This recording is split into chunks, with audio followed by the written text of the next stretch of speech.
What's up, everybody? Thanks for watching today, baby. Ooh, baby. All right, guys, it's time for the Wednesday live stream. This is where we hang out for 1, 2, 3 hours, whatever it ends up being. I'd like to thank you all for joining today. Please smash the like button as you stop in here, drop some comments, say hello, and we'll be back in just a few more minutes, guys. We'll see you in just a moment. Remember, we usually talk about Suboxone, kratom, opiate addiction, etc., etc. We discuss all these things on this channel, so let's do so now. We'll see you guys in just a minute.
all right. How you ladies and gents doing out there? God damn it. I hope you all doing well out there. Sorry for the God word. That was a quote from Rich Piana, R.I.P. Anyways, how's everybody doing? How's everybody doing? Please say hello. Please say hello just as soon as you smash that like button. If you have any comments, questions, concerns, if you just want to share an update with us, please, please, please do so now. Don't be a ghost listener up in here. You know, we all be one big family, and we have 13 people already up in here, and we have only 2 likes. Only 2 likes. That can't be right. I'm going to refresh this real quick.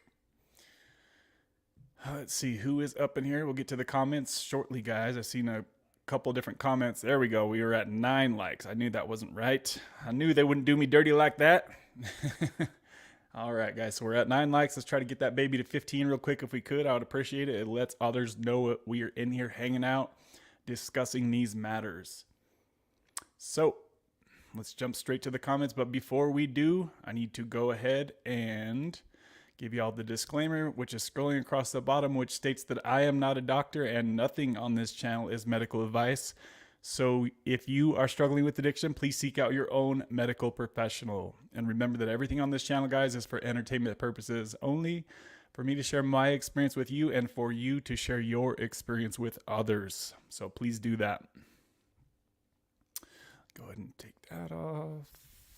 Also on the screen, you'll see it says, please be sure and share with us your updates, goals, setbacks, etc. We want to support you on your path to freedom. So let's hear about what you guys are going through. You guys have questions about Kratom, I see. Jeremy's talking about Kratom. I think Charles just said that he recently got approved for Suboxone through his insurance. So we're going to talk about these things. And if there's anything else that you guys want to talk about in between there, go ahead and bring it up now. Let me remove the disclaimer. Also, I'm going to leave up the sponsors of this channel, as they are the people who do support this channel financially. They'll be up for the entirety of the show, and I will go ahead and thank them just a little bit later. And let's go ahead and put the sponsors up now. Shout out to y'all. Also, I have to say, before we get started, shout out to KG Smith dropping an early sponsor bomb. Let's go ahead and fire up the jets for KG Smith. What's up? What's up? Dropping the bombs, baby. Oh, boy.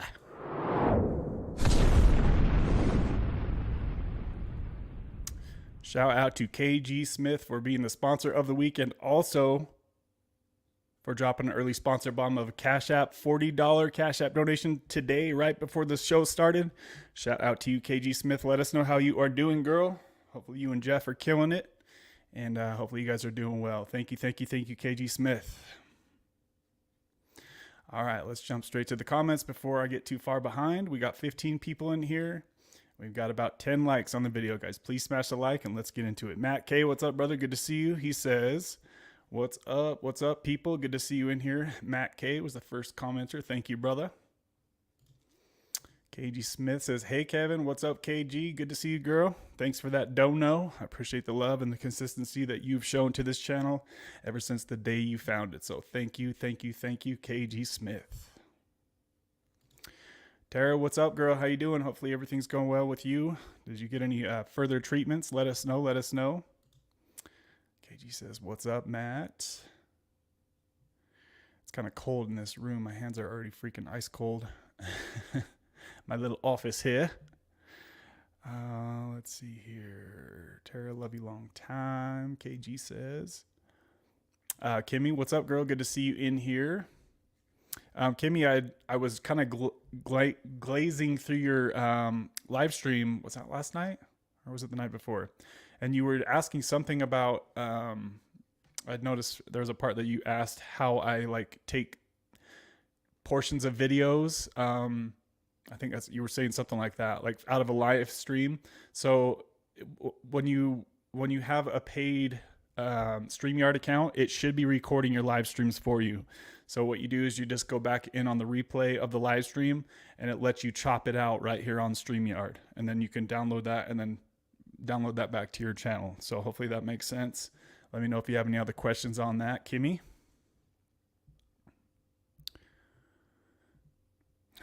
Let's see here. Charles, I see your questions, buddy. Be patient. I'll go ahead and respond to those in just a moment. Let's see. Charles, what dose of Suboxone are you currently on? Let us know. And how long have you been on it? Charles says, hey, everyone. I'm fairly new to this get-together. Well, welcome aboard, Charles. We're here every Wednesday, my friend. And we do Sundays sometimes. Once the football season is over, we'll do Sunday live streams just like this every Sunday. However, I just wanted to let you guys know that since my Seahawks have been tanking lately, I might get the Sunday streams going sooner than later. I actually might start throwing in some Sunday streams. So keep an eye open for that if you guys are interested. My Seahawks have really been letting me down lately. Let's see here. So we're at...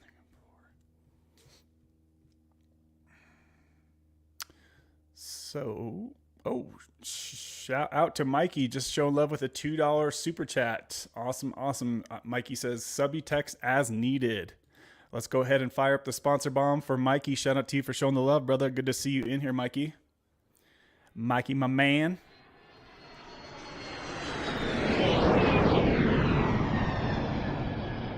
So that's actually 2 Mikeys now that we've had on this channel. So shout out to you, Mikey. I appreciate the love, brother.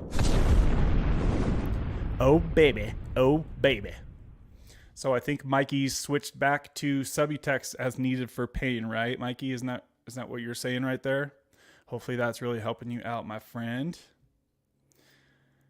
And where was I at in the comments? I'm going to leave that super chat up on the screen for a little bit as I scroll through some of the comments here, guys.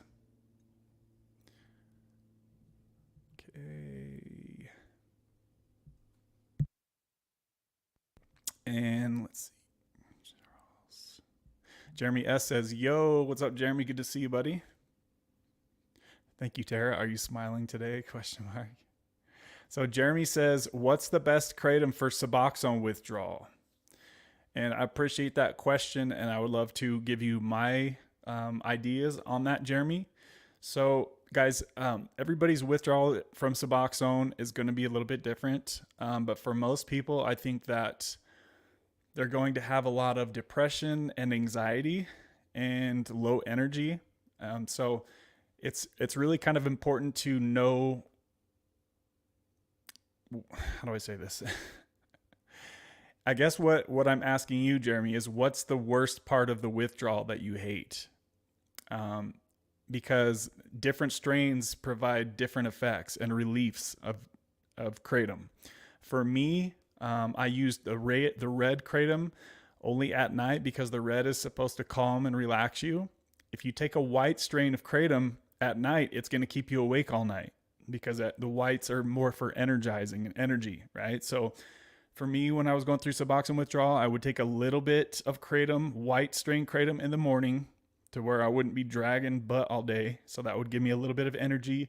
Also, it would tap on my opiate receptors and it would keep me out of withdrawal. So you all know that I give everybody the warning with kratom. You have to be very, very careful because I've seen a lot of people go off the deep end with kratom, guys. It works really good, but it's also challenging to get off of. And the main problem with it, in my eyes, is the short half-life. It's only a 4.5 hour half-life. That's why it works so good. That's why it works so fast. And that's also why people need to take it 5, 6, 7 times a day because it comes in and out of your system very fast, unlike Suboxone, right? Suboxone is 33 hour half-life. So it takes a lot longer for Suboxone to kick in and also to wear off. So if you have any other questions about kratom, let me know, guys. Also, I was going to ask, I mean, I'm sure he won't care if we talk about him. I don't think he's here yet. Let's see. Maybe I'll wait for him to get here. Let's see. Oh, he is here. So Slow-Mo, did you get back on Suboxone? I kind of heard a little bit on Kimmy's live stream that you were talking about maybe you were going to get back on or you did get back on. What's up, brother? How you doing? What's going on with that? Let us know, buddy. Let us know. I'm looking for Charles's comment about Sublocade. Be patient with me, guys, on the comments. If you send a super chat or a super sticker, I will read that comment immediately and leave it up on the screen for a little bit as well as I just did with Mikey. So shout out to you, Mikey. Good to see you in here, buddy. So that's the comment or the question I just answered right there. If you need more information on that, Jeremy, just let me know. Just be real careful with the kratom, guys. Remember, I always try to give everybody warnings with the kratom, because I've seen a lot of people. The biggest warning I have with kratom, if you're going to use it, is stick with the powder. Don't even touch those kratom shots. What I mean by the kratom shots is those little 5-hour energy looking little bottles that you drink. They're like 10, 15, 20 bucks. That crap will ruin your life and your pocketbook if you start dabbling with those things. So stay away from the kratom shots, guys. Stick with the capsules, the powder if you can. KCC, what's up, buddy? Good to see you. How you doing, man? Let me know how you doing. Any updates with you, buddy? Okay. Already getting way behind in the comments here, guys. I'm going to do my best to hurry and try to catch up to y'all. So Charles says, been a good day. I found out my insurance will cover Suboxone, but very worried about making the jump. So yeah, I was going to ask you, what dose of Suboxone are you on? And it's normal to have a lot of anxiety about switching to Suboxone. Every single person out there who has switched to Suboxone had that same anxiety about it. But I really haven't heard anybody who has switched from Suboxone to Suboxone that regretted doing so, especially if their insurance is willing to pay for it. So if you're really ready for the daily freedom that Suboxone provides, and your insurance, and that's a big part of it, and your insurance is willing to pay for all of it, if not most of it, then I think Suboxone is a great alternative to daily dosing yourself with Suboxone.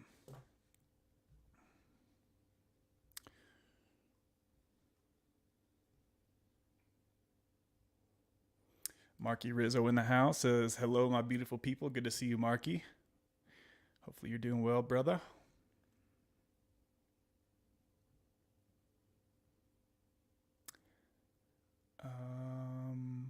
Oh my gosh, guys, what the heck? That thing didn't change. Shoot.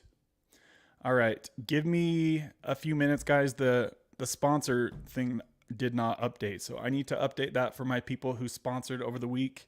We're missing a bunch of sponsors on there, so give me just a couple minutes. I need to get that updated for the sponsors. Give me a minute. I'll be right back.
Whoops.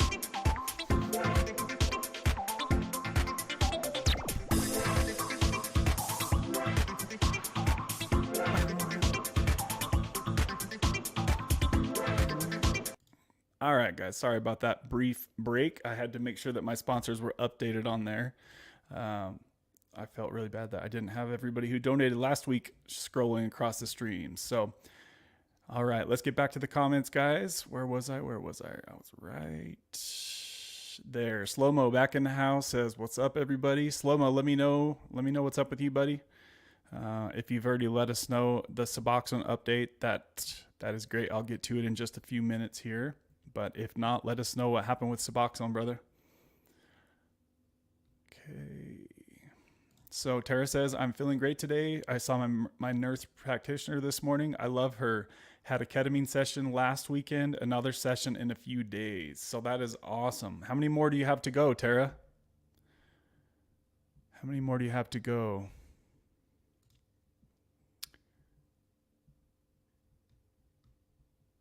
So currently, guys, I'm about 15 minutes behind the comments, but be patient and I will get caught up, all right? So Charles asks, should I start Brixadi? Question mark. Such anxiety deciding what to start, Sublocade or Brixadi. So that's a really hard question, actually. They both have different pros and cons. Charles, have you seen the video that I made comparing Sublocade to Brixadi? I go into a very, very detailed information, all the pros and cons of each. I made a really big list of each of those. Sublocade has much more of a proven track record here in the States, but there are more people by the day that are now switching to Brixadi from, say, Suboxone. So yeah, so the main quick differences are the fact that with Sublocade, you're going to have a lump under your skin, kind of around your belly button area. And with Brixadi, you can kind of take the shot wherever. You can put it, a lot of people are getting it in their buttocks, and it's not nearly as much of a lump. But they're both the same medication, right? Buprenorphine. That's all it is. Just like the same thing that's in Suboxone and Subutex, etc. It's just the only thing different is the long duration of time, right? So Sublocade is the longest half-life of 45 to 60 days before half of each shot is gone. So if you take a 300 shot today, it's going to take up to 60 days before half of that is gone, and you'll still have 150 milligrams from there. And then it takes another 60 days for half of that 150 to go away, right? So with Sublocade, it's a longer process. Brixadi is more of you need to make sure you get in there monthly for your shot, but if you go later on Sublocade, it shouldn't really matter a whole lot.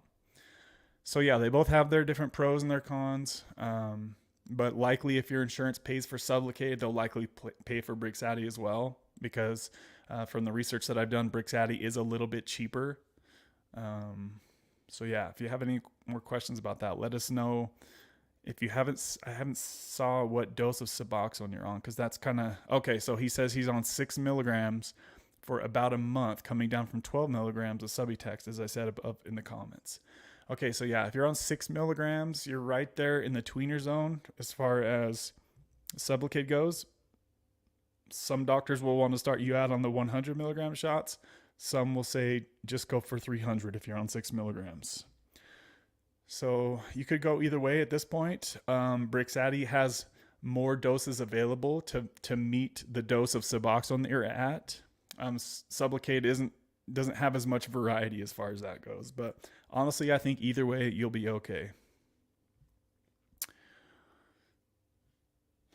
Let's see here. Marky's got 62 degrees over there today. Oh, that's cold for you? Damn. I thought you were bragging about how warm it was, and that's his cold front, I guess. He says, or should I start Brixadi? Such anxiety deciding Sublocade or Brixadi. Yeah, so you'll probably want to go see that video that I made. It was probably 6 months ago, before Brixadi even was available for us. I was doing research 6 months ago on this topic, or maybe even longer.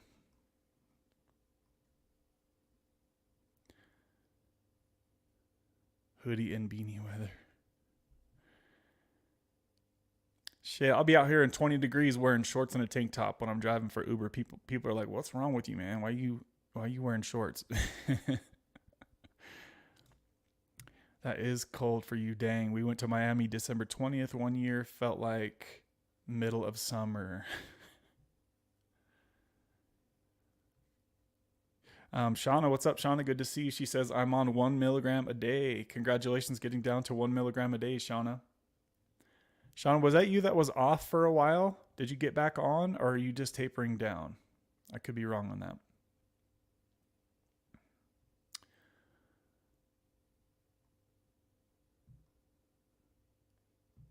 So Mikey says correct. So he only uses his Subutex as he needs to whenever he has his chronic pain kick in. So that's awesome, Mikey. I'm glad it's working out for you, buddy.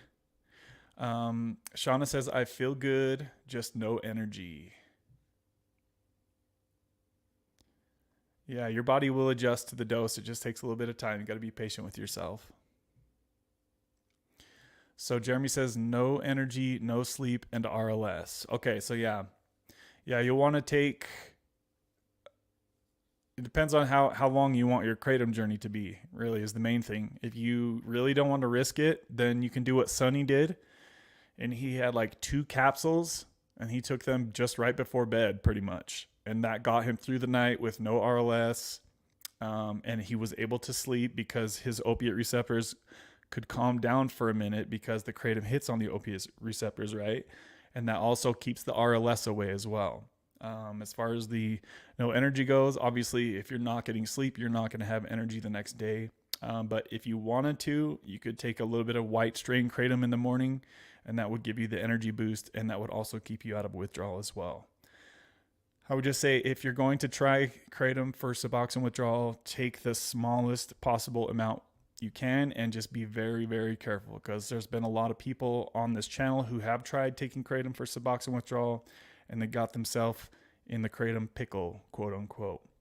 But some people, if you have enough warning, which you should, if you're watching this channel, you should have enough warning with kratom to know that you have to use it responsibly, and it can bite you in the butt if you let it. I'll just say that. But it can be a godsend as well. If you need a little bit of sleep and you want to fight through the next day, kratom can provide that. Learn how to measure your doses, or just count the capsules that you take. That's the easiest way to do it. Keep in mind that if you take the capsules, it takes like an extra hour before it kicks in versus just dry scooping it or mixing it in a little bit of water or something. So Slow-Mo says, yes, sir, brother. I had to get back on subs because of a rotary rotator cuff injury. I need to move this computer. The doctor wanted me to take oxys, and I decided to get on low-dose subs for pain. Pain has subsided, and I'm tapering off now. So my question to you, my friend, is the rotator cuff injury, is that something that's going to be healed soon? Or is that going to be a chronic pain type of situation that you're going to have to deal with, Slow-Mo? What dose are you on now?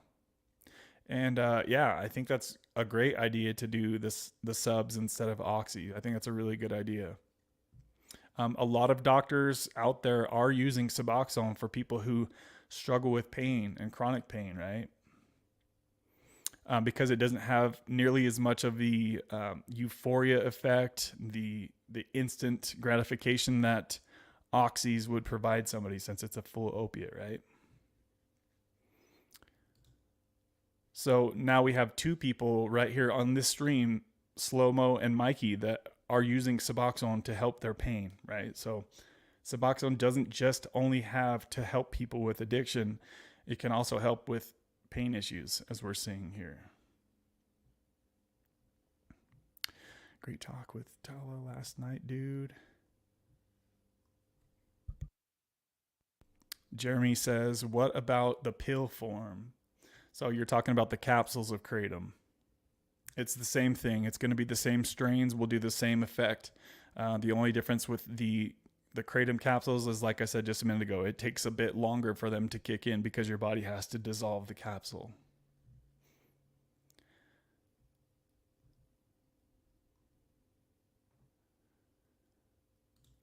Anthony, what's up, buddy? Says, hey, Kev, I'm curious to hear your thoughts on nootropics. I took an experimental 900 milligram therapeutic dose of phenibut last week to see what it was like. I can see its potential to curb bupe withdrawal. I love the question, Anthony, but unfortunately I have zero experience with that. So unfortunately I have no idea what to say about that, but I appreciate the comment. And if anybody else knows what he's talking about here, feel free to respond to him accordingly. Unfortunately, you guys know that unless I have direct experience with something, I don't really like to talk on it unless I have a lot of updates from you guys on things. Then obviously I can try to kind of speak on what you guys have told me. But usually I try not to speak on things if I don't know them or if I don't have firsthand experience. Where did this combo go down? Was it on Kimmy's channel, Slomo? Timothy Cotter says, hey, what's up, Timothy Cotter? Thanks for being here, my friend. Timothy Cotter says, I'm buying subs off the streets. Don't have insurance anymore. Well, you know that. Well, I'm very confused about that, Timothy. You can literally see a Suboxone doctor and get generic Suboxone tablets for much cheaper than you could buy this stuff off the street for. So not having insurance, guys, should never keep you from being able to get your Suboxone. I hope you guys know that. There are online sources that you can do. You can go see a clinic in your local area. It shouldn't cost any more than $100 a visit, right? And once you get set up with somebody in your local area, you know, obviously you have to talk to them on a more frequent basis at first, but just work with them, you know, tell them, say, hey, I don't have insurance. What can you do with me and help me out? And it should definitely, especially if you're already set up with somebody and you lose your, let's just say you've been in a MAP program for 6 months, right? And you're already set up and rolling, everything's good. You're only seeing your doctor once a month, right? You could literally tell them, hey, I just lost my insurance. They'll say, hey, all right, we can do $50 or $100 a visit. Just pay cash. They'll give you your prescription, and then you get your generic Suboxone for $1. What is it, $1 each, guys? Like pennies on the dollar to get this stuff these days. You can get the generic Bupe tabs for, I think somebody said $1 to $2 a tablet. So that's way cheaper than getting stuff off the streets.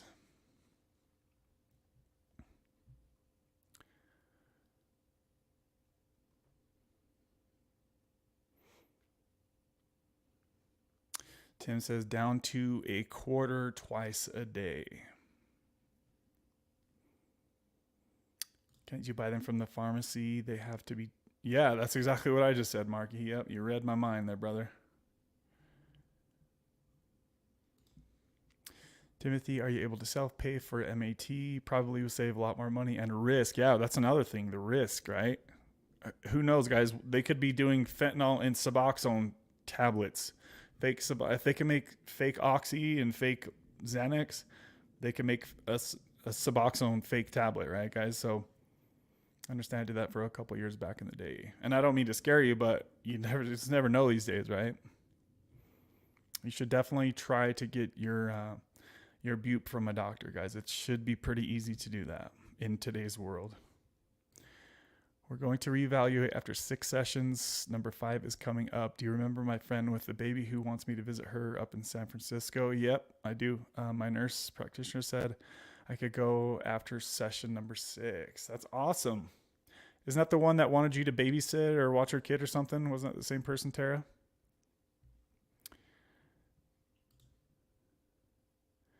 And you're going to bring sublingual ketamine with you? That's awesome. Troches? Is that saying that right? Troches? Trox? I don't know how to say it. Buying on the street is hella expensive. Yes, seriously. Does anybody know what Suboxone would go for doing it that way off the street? I can imagine it's got to be, back in my day when I did that, it was like $25 each. And now I know I was getting ripped off, but still, these days with inflation, it might be $50 a sub. That would pay for a couple months worth for somebody if you were getting it prescribed and got the generic stuff. So let's see. Tara, are you going too hard on the last 2? Increase the dose? ? Tim says, I went to the doctor for 3 years, then got some money after my dad died, so I lost Medicaid. Yeah, dude, if you're already set up with the doctor for 3 years, seriously, it shouldn't cost more than $100 to see him for five minutes once a month or something like that. I would definitely not lose your establishment with that doctor. Just cash pay for it.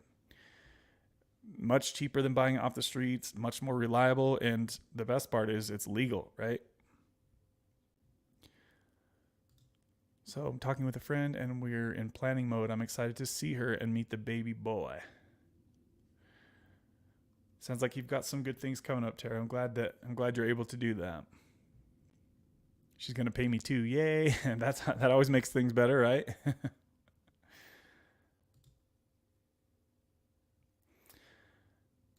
Tim said, oh, I just got to get this thing off of her. Tim says, I have tried to stay off them, but always fold and start taking again. Oh, I understand, man. It's hard to get off of bupe. Everybody knows that that's watching this, right? So at least you're down to a low dose. At least there's that, right? I'm going to go ahead and thank the sponsors of the week for just a minute, guys. We're now 45 minutes into this. Let me go ahead and check the likes on the video. How many likes do we got on this? We've got 18 people in here watching and 15 likes. So if you guys haven't yet, please smash the like button. Let's get that baby to 20 real quick. And I'm going to go ahead and thank the sponsors of the week. Didn't I already do that? I feel like my brain is going foggy. So KG Smith was the sponsor of the week with a $50 Cash App donation. Shout out to you, KG Smith. I appreciate the love, girl. She also sent a $40 Cash App today. So super shout out to you, KG Smith, for being the sponsor of the week, baby. Also, huge thanks to Kimmy B for showing love with a $40 Cash App donation. Shout out to Kimmy B. She's always consistent up in here, showing massive love with the huge sponsor bombs. Showing love to this channel once again. So shout out to you, Kimmy B. Also, if you guys didn't know, there's Kimmy's channel right there. Make sure that you guys go subscribe to her channel. She does a lot of awesome live streams. Unfortunately, I've been working a crap load for Uber lately, so I haven't been able to join as much as I'd like to, but you can see her channel right here, and that's how you can find her. She's got 216 subscribers, guys, so make sure that you go over there, check out her channel, subscribe. She does a lot of live streams, and you'll see a lot of the YouTube fam that we have here on this channel on her channel as well, and they have a lot of great conversation over there. So please go support Kimmy. Go check out her channel and subscribe. Hopefully she can get over 220 subscribers soon, baby. Also, sponsors, we had Mikey. We had a different Mikey join last week, and he was showing love with the sponsor bomb. Shout out to you, Mikey, if you hear this on the replay. Also, Scott and Falcons Cloud and Marky Rizzo. I appreciate y'all showing the love to this channel. Your donations are what make it possible for this channel to grow, guys. This live stream will never be monetized. YouTube will not monetize this type of content. So if you value this channel and you would like to show your support, you can do so at the Venmo or the Cash App links that are on the computer now, or you could also do the super chat or super sticker if you so prefer. So I appreciate everybody who has showed love to the channel in the past, present, and future, baby. All right, back to the comments we go. Where are we at here? Yes, guys, I'm about 15 minutes behind the comments, but be patient and I will get to your comment, all right? Make sure that you guys smash the like button, drop some comments, drop some questions. Let's keep the combo going. I was right about here. So Tim says, I'm still doing better than I was 6 years ago. Yeah, absolutely. If you have to take a little bit of bupe each day, it is what it is, brother. You know, as long as you're not going out there and risking relapse and passing away like some people have done in the past, many people have done in the past and are still doing today. I mean, last I checked, I think it was, what was it, like 120,000+ people who died from fentanyl in 2021. Like absolutely insane, the numbers of people that are passing away from these street drugs, guys. It's no joke. If you're out there struggling with addiction, please get some help. I actually drove another lady this morning to the same clinic that I used to go to for Suboxone. I even told her when I pulled up, I said, I've been here before. I said, is it Methadone you're on? And she's like, no, Suboxone. I was like, nice. I said, I've been on that plenty of times. So there's a Methadone clinic not too far from my house. I've been driving people when I drive Uber. I take them to their, and it's just like, it's a reality check. It reminds me that yes, this addiction issue is right here in this little area that I'm in, right? So that means that it's obviously everywhere else out there if it's right here in this little area that I'm in. It's good to see people getting help, right?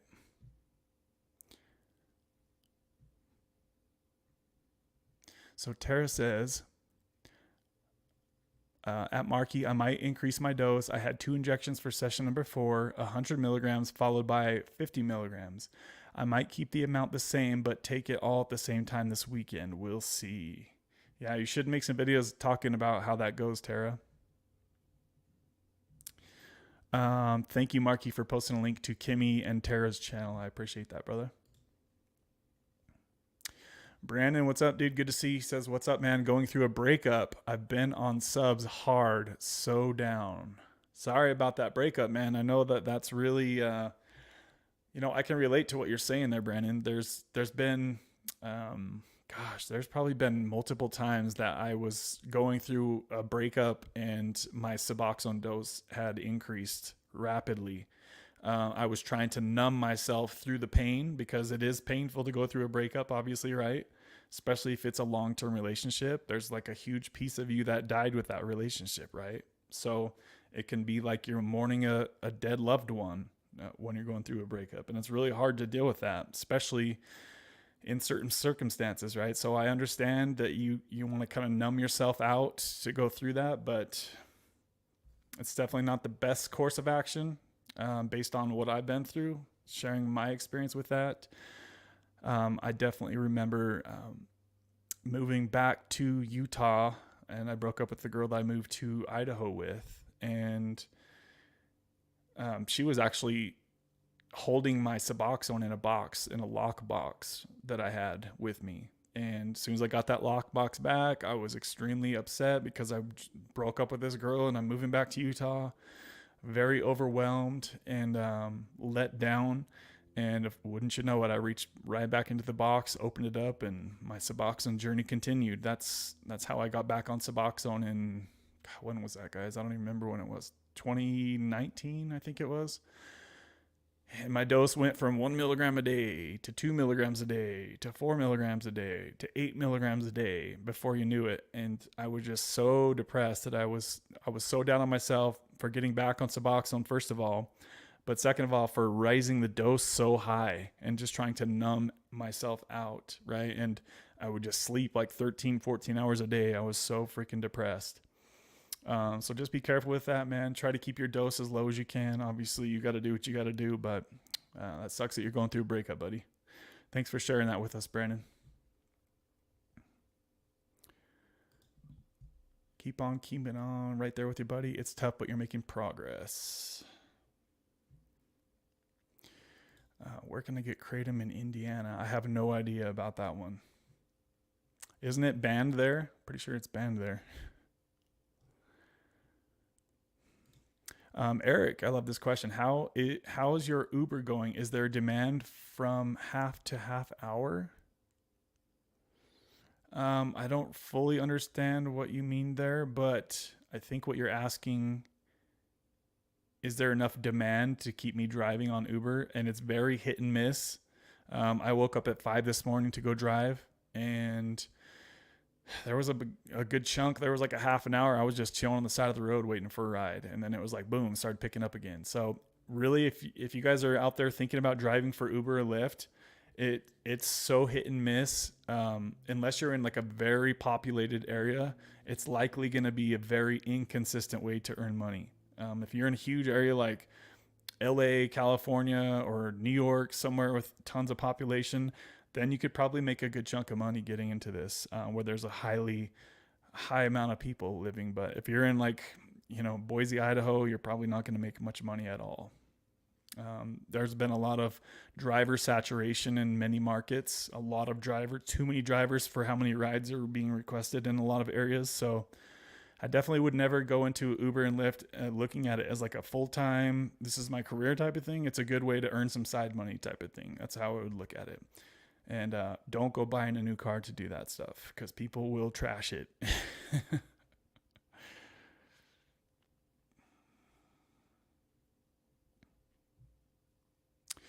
I know it can be done. I just keep going back to subs. I also suffer chronic pain. Yeah, dude, I would definitely try to get back with your doctor that you're with. Just cash pay him. See him once a month, once every 3 months, once every 6 months. The prescription of Suboxone is dirt cheap.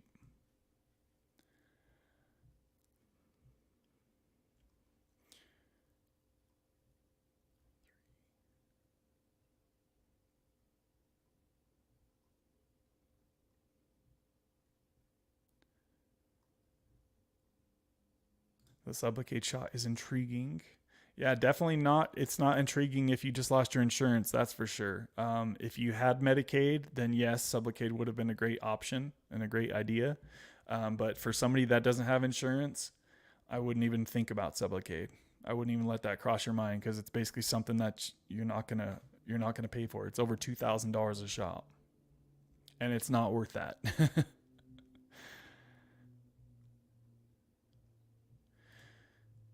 It was a calcium spot that popped up on the rotator cuff. I had frozen shoulder and a lot of pain. It took almost 3 weeks, but it reabsorbed because I took vitamins and fasted. I'm good now on 0.5 milligram a day. Well, that's good, man. I'm glad you're at a really low dose, right? So please don't be over there self-guilting yourself for 0.5 milligram of Suboxone a day. It's definitely peanuts. Getting my cortisone shot Monday for the rotator cuff.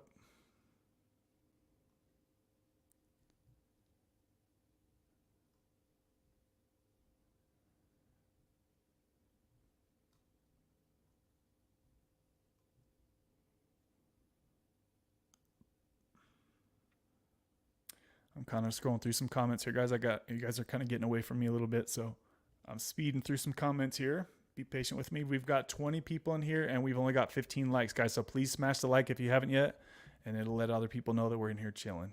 I appreciate you guys that have smashed the like. Oh my God, that scared the hell out of me, Kimmy. That was loud. Kimmy dropping the sponsor bomb up in here, guys. Let me pull it up here. Shout out to you, Kimmy. Hopefully you just heard I just brought up your channel just a moment ago. Kimmy's showing love with a massive $50 Cash App donation, sponsoring today's live stream. Shout out to you, Kimmy B. Let's go ahead and fire it up, guys. You know what we got to do here. That sponsor bomb coming through. Let's go and be loud.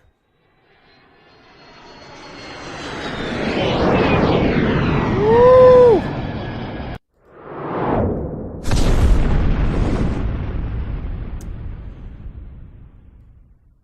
Sorry about your ears, guys. That was the biggest sponsor bomb of today, so that blew up the speakers. Shout out to you, Kimmy B. Remember, guys, you see Kimmy's Playhouse right here on the screen. Go over there and subscribe to her channel. You will not regret it. Make sure you let her know Kicking Addiction sent you, baby. Shout out to you, Kimmy. I appreciate the love, girl, and the consistency that you've shown to this channel. You and KG have been absolutely dropping bombs on this channel ever since you guys found me. So I appreciate you guys, you ladies, showing love to the channel. Kingdom Within, what's up, buddy? Good to see you, my friend. I heard you guys had some awesome conversation last night. Sad I couldn't be there for it. How do I find a bupe doctor in the Bay Area, California? That should be very, very easy. Go to Google and type in Suboxone doctor and type in your zip code, and it should pull up a list of different doctors who can prescribe bupe. There are many different doctors in California, the Bay Area, that can easily prescribe you Suboxone. Also, don't forget, guys, they're what? Roberta? I haven't seen you, girl. Roberta, are you in here right now? She just showed love with a $10 Venmo. Let's go ahead and fire up the sponsor bomb for Roberta. We haven't seen her forever. Damn good to see you in here, Roberta. Hopefully you are doing well. Let's fire it up, guys. Fire it up. Oh, baby.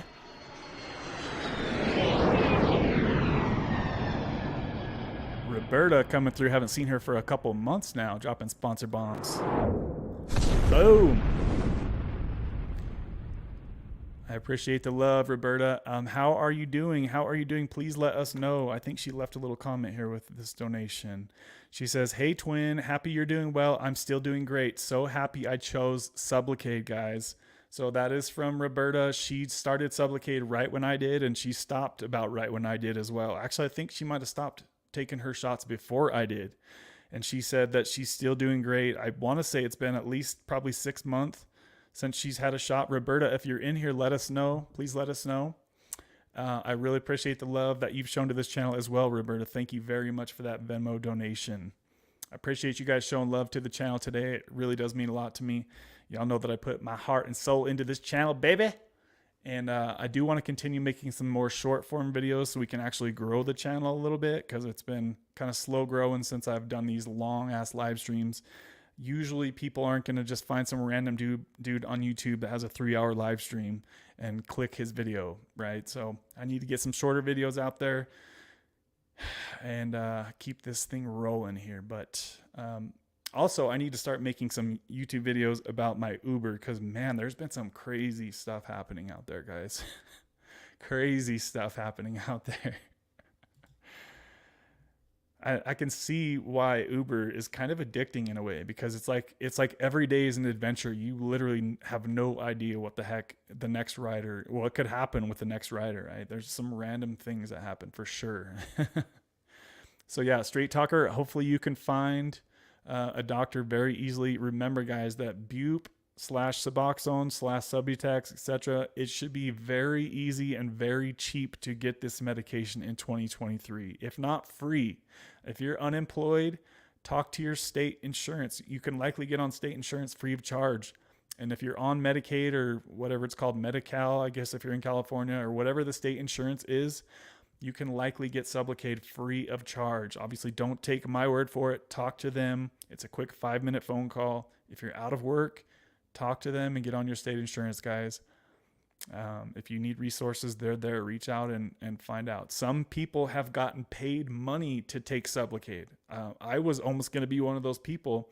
The only reason I didn't qualify was because I wasn't in active street fentanyl or opiate addiction at the time. They needed people that were in active addiction. And since I had already been on a stable history with Suboxone, I really didn't qualify for that. So imagine getting a shot that cost people $2,000 a month, getting that for free, and then also getting paid to take that as well. I mean, there are things out there still like that today. So reach out to your local health department, find out if there's anything like that in your area. You have to reach out and connect with people to find this information out, right, guys? And just remember that you are all my babies. We've got 21 people up in here, guys. How many likes do we got on the video? Let's refresh this puppy. Be patient with me on the comments, guys. You know I'll get through them all. It's just got to take me a little bit to get caught up with you guys. We got 20 likes on here and 21 people in here. So I appreciate everybody who has smashed the like button. Remember, guys, that the likes are free. I'm really looking for Roberta's comment in here. I don't see a comment from her yet. Roberta, are you in here ghost listening? Please let us know if you're in here and how you're doing. If you have any words for the people who are considering Sublocade, Roberta, please drop a comment and let them know, because we have a bunch of people in here right now who are considering switching to Sublocade or Brixadi, and they're scared and they're anxious about making the switch. So if anybody out there has experience with Sublocade, especially coming off of Sublocade, let us know, guys. We want to hear how it went for you. It could be different for everybody, right? Some people might struggle coming off of Sublocade. Some people might have an easy breezy street. It's different for everybody. Sorry, guys. I'm kind of getting myself out of breath here. Whew. Slow-mo says it's got to be 40 to 50 bucks a strip at this point. Exactly. It's got to be very expensive. Anthony says, I would typically see an 8 milligram strip going for $10 to $20 depending on who you buy them from. But it's been like 6 years since I've had to get them that way. 10 to 20 bucks. Yeah, so just imagine in 2023, it's probably twice that, right? I mean, just crazy prices on this stuff. Somebody actually I was driving on my Uber ride told me that in gel, Suboxone goes for like $20 or $40 per milligram, guys, in gel. Could you imagine that? You'd be like a millionaire if you had some subs in gel. Knocking on wood. Hopefully nobody ever has to experience that.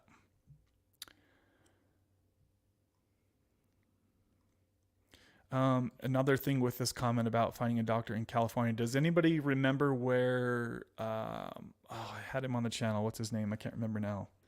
Dr. Ken Starr. Is Ken Starr from around there? You might try to see if you can find Ken Starr.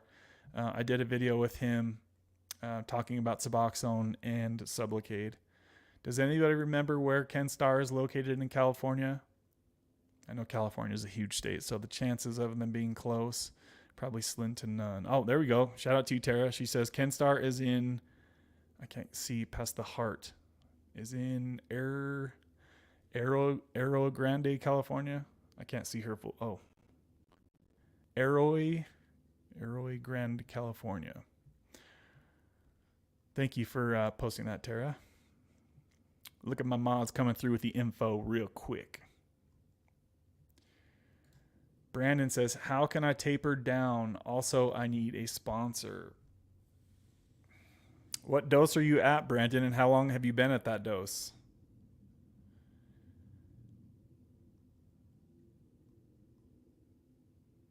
Hopefully your dose didn't get too high going through the breakup stuff, but try to cap that if you can. Try to keep your dose from escalating.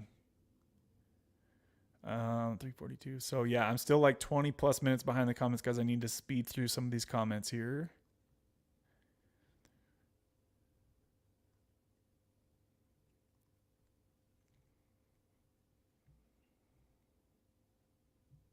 I don't call it inflation. I call it getting effed up over, Eric said.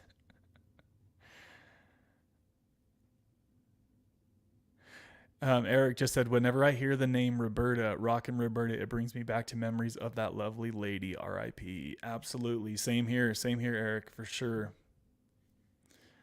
Same here, my friend. Who up in here remembers Rockin' Roberta or knew her? Did any of y'all besides Eric and I? Who else knew Rockin' Roberta? Post her name in the comments. Post Rockin' Roberta if you knew who she was. I want to see how many people knew Rockin' Roberta. And she is the reason that this channel exists today, guys. She is the reason that we're all here right now is because of her. She was a very, very kind person. There's Roberta right there. She says, I think I took my last injection in March. I highly recommend Suboxone. I have my life back. Do you guys hear that? I'm going to read that back to you guys. I took my last injection in March, and I think that's right from what I can remember. She says, I highly recommend Suboxone. I have my life back. I have feelings again, and I can concentrate again. More energy also, and working more. I love that, Roberta. Thank you for showing love via the Venmo and for showing your information right there, right? Because there's a lot of people who want to know what it's like to stop taking Suboxone, and I'm just one person, right? So hearing more people out there who have time, experience between spacing out their shots, we want to hear how they're doing between their shots, right? And Roberta, she took her last shot in March, guys. Roberta, did you have any issues with anything? Did you have any insomnia, any RLS, anything, any like abnormal depression or anxiety, anything like that you can think that the people might watch for when coming off of Suboxone, Roberta? So glad to see that comment. So I don't think I saw one person comment Rockin' Roberta. Did none of you guys know Rockin' Roberta? Are you serious, guys? That blows my mind.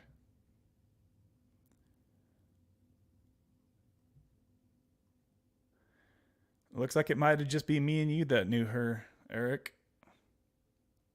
That trips me out. I would think that anybody watching this channel has probably seen her videos in the past. But I know she did delete a lot of her videos, though. She had like 800 videos she deleted.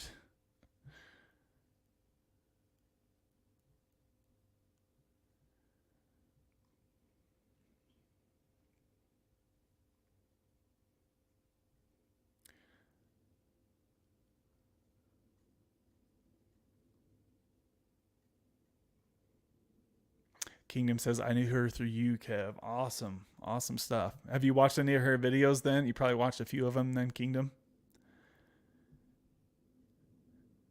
Kimmy did such a good job on her live stream yesterday. Yeah, I need to watch the rest of it. I was literally trying to listen in between rides, but it was very hard to do that. So I caught like little bits and pieces of her stream.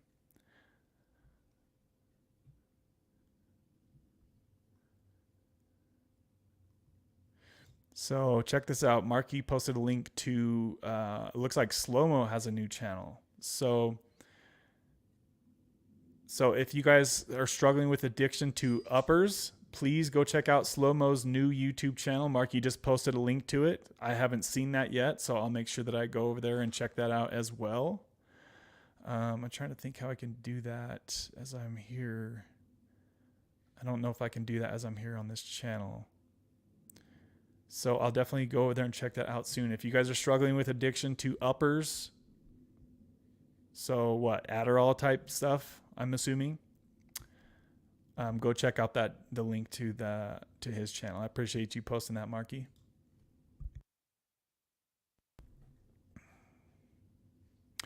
Oh boy, somebody just dropped a mega super sponsor bomb up in here, guys. So this is going to be real freaking loud. Sorry about your speakers. Shout out to you, Matt K. Says, drop that bomb. Here it comes, guys. Here it comes. Oh boy. Oh. Shit. Bombs over Baghdad. Boom. Matt K dropped a $100 sponsor bomb. Wowza. Shout out to you, my friend. Shout out to you. Shout out to you. I appreciate that. Wow. That's a big one. That's a big one, my friend. I didn't know you were still in here. Wow. That is a huge, huge sponsor bomb. I appreciate that, my friend. Thank you, thank you, thank you very freaking much. You are the man.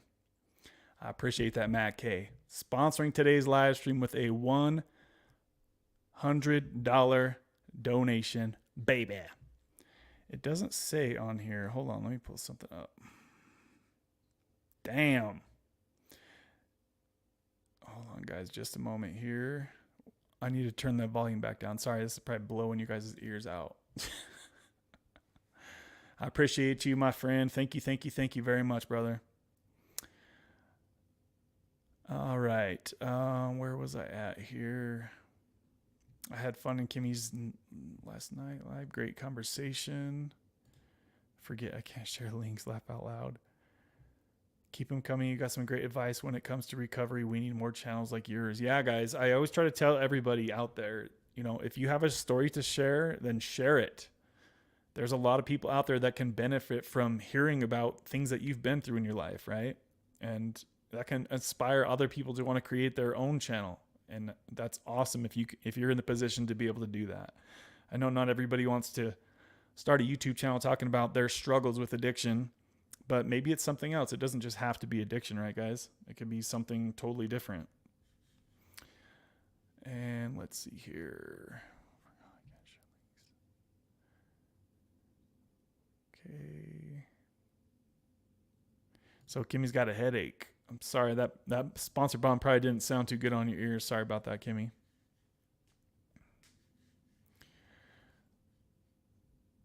She's like got the volume on mute. I'm gonna start doing sign language for Kimmy. I don't know how to do sign language.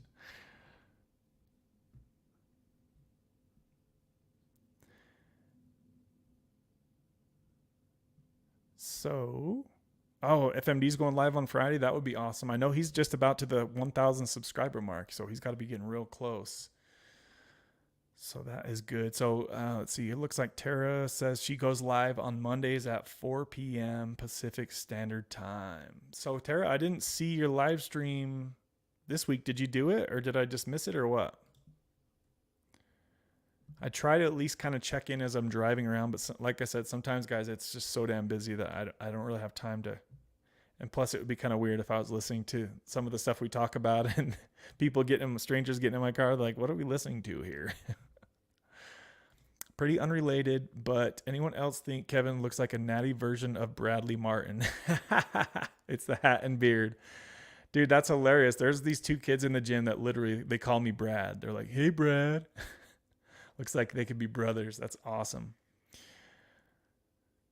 That's hilarious, dude. Thank you. I appreciate that. Yeah, he's a handsome man for sure. And just something off topic. When I was not natty, I was actually just as big as he was. I have made a video before on YouTube when I was on steroids, and I used to be about same exact size as he is. So Definitely back then, I definitely looked a lot like him for sure.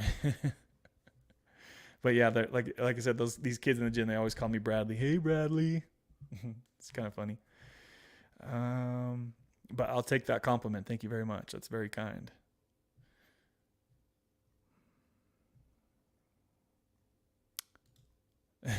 Tara says, I just had to look Bradley Martin up, but you're right. They do look alike. You guys got me blushing over here. Yeah, if you watch any YouTube fitness stuff, you probably know who Bradley Martin is.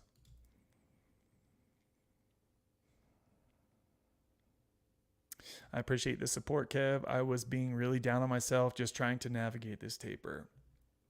Yeah, dude, I understand. I know exactly what that feeling is. The kind of self-guilt feeling that you get if you made your way off Suboxone and then you got back on. I know what that feels like. So just be good to yourself, brother. Just be good to yourself. It's not like you're taking 16, 24 milligrams. You jumped right back in fully, right? You're just taking a little tiny bit and it's helping you with your pain. And it's probably making you feel like you're not going through withdrawal still. So just enjoy it for what it is, man. It's a tool to help you through what you're going through right now and nothing more, nothing less. Danny, what's up? Danny says, hey guys, I have an update. Let's hear it, man. Let's hear it. Let's hear it. Hopefully a good one, brother. Hopefully a good one. Good to see you in here, Danny. I don't think they look anything alike other than being both muscular. Really, Kimmy? That's funny. I think I look quite a bit like him with the beard and the hat and the muscles. I mean, that's pretty much that's the only similarities, but what's up, Danny? What's the update? Straight Talker says, thanks. Yeah, you're welcome, Straight Talker. Please come hang out with us on Wednesdays. Remember, guys, that we do these streams every single week. We've done these live streams now for 2 years. 2 years. We're here every Wednesday at the same time, at the same place. And we also sometimes do Sunday streams. So if you're not yet subscribed to the channel, feel free to subscribe and hit the notification bell, unless you can just remember, hey, this is about the time of day on Wednesdays that Kevin's live streaming. And just hop on whenever we see you.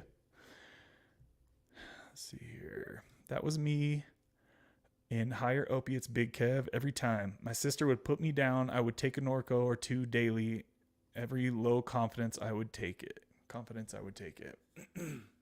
Yeah, some people shame you for being on Norco or whatever it is, especially if they don't know what it is that you're taking it for, right? Or if they think that you don't need a medication. It's like, dude, if I need it, I need it, right? I know Sublocade worked for you, but I'm 65 years old and started using subs for severe pain. I have not talked to my doctor yet. I just got the okay for Sublocade today. Okay, so you just unloaded a big bunch on me there, Charles. So the reason that you're on Suboxone today is it's still for severe pain, because Mikey has a lot of history with pain, and he tried using Sublocade, although he did only use the 100 milligram shots. He didn't have the best experience from what I can remember. Mikey, feel free to comment on this.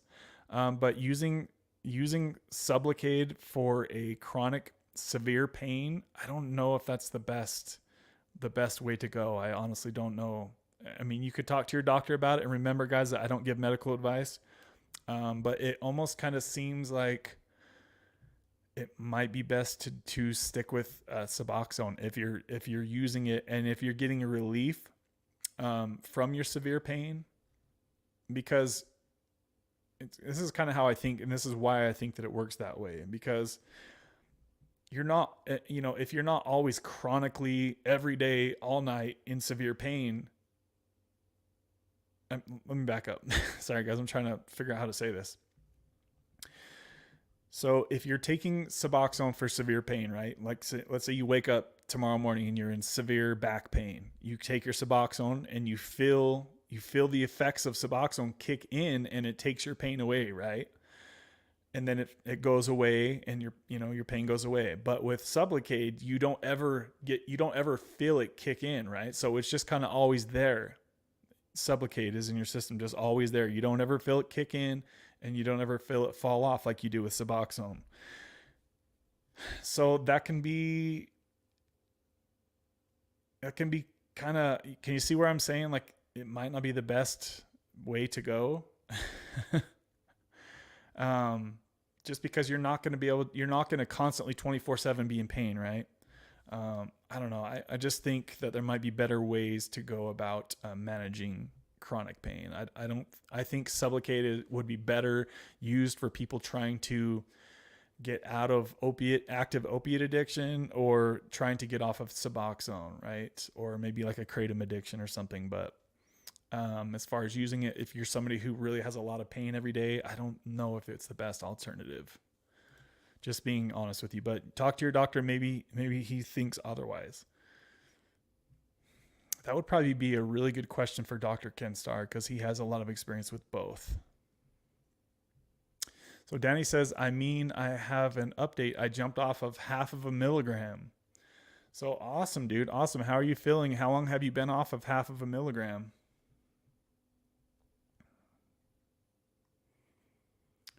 Yeah, guys, if you have insurance, call them and ask them. You know, it's a quick 5-minute phone call with your insurance. If you're, you know, it's just like when I talked to Luke, rest in peace, about Sublocade. You guys saw I had him on the stream and I was talking to him about Sublocade, and he didn't even know if his insurance would cover it, and he was on state insurance. And I was like, dude, I guarantee you they'll pay for it. Just call them. It's a 5-minute phone call. And he's like, in the video you guys saw, I played it back. He said, I want to get on Sublocade. I really want to get on Sublocade. And seriously, 5-minute phone call could have got him on Sublocade. I guarantee they would have paid for it. So guys, if you're curious about Sublocade and you're not sure if insurance will pay for it, it's a 5-minute phone call. Just pick the phone up, call them, say, hey, do you guys cover Sublocade? Okay, you do? Okay, what doctor do I need to go to? Like, it's that simple. I'm willing to pay out of pocket. So definitely don't pay out of pocket for Sublocade, guys. Like I said earlier, it's over $2,000 a shot, and it's not worth that. Sublocade is a great tool for helping getting people off of Suboxone, for sure, if you can't taper yourself off or you don't want to taper yourself off. But it's not worth paying $2,000 cash per month to get a shot of bupe. It's not. Would love to see some Uber vids, Kev. Yeah, I definitely need to get that. I need to get that going, because I know that those videos would definitely get a lot of views for sure. I was watching some myself, some other guy's channel, and I'm like, oh my gosh, like I've had these same exact experiences. And this dude has a basic ass YouTube Uber video getting like 100 million views or 1 million views. I'm like, what? Something that simple could get 1 million views? Yes, guys, I'm 30 minutes behind in the chat. I'm going to do my best to speedy scroll here. I do lift on the side. I've had some smelly people laugh out loud. Yeah, I do lift too. I do lift. Why do you not do Uber, Brandon? I find that in my area, Lyft pays me half as much as Uber does. Like, Uber lately has been really upping the charge for the rider. And they've been upping my pay too, thankfully, which is much needed, because trust me, it's 2023. We shouldn't be having to go pick somebody up at their house and then get them to work safely and get paid $3 for that. That's insane to me that they would pay people that low, and that people actually do it for that, right? They need to up the pay for the drivers, and they need to lower the charge for the riders, because it's just like there's a big imbalance, it feels like. No symptoms after 7 days. No symptoms so far. I do cardio 45 minutes, taking 3,000 milligrams of vitamin what? 3,000 milligrams of something.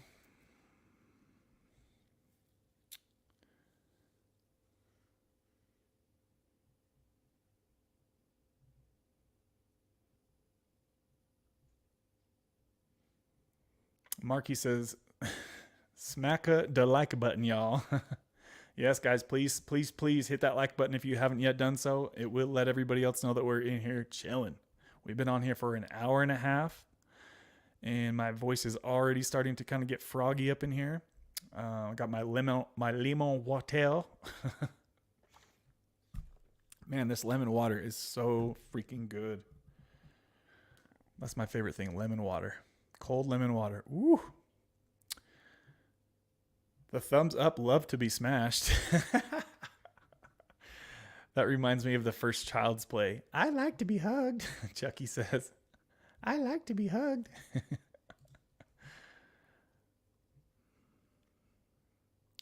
All right, I need to speed through these comments faster here, guys.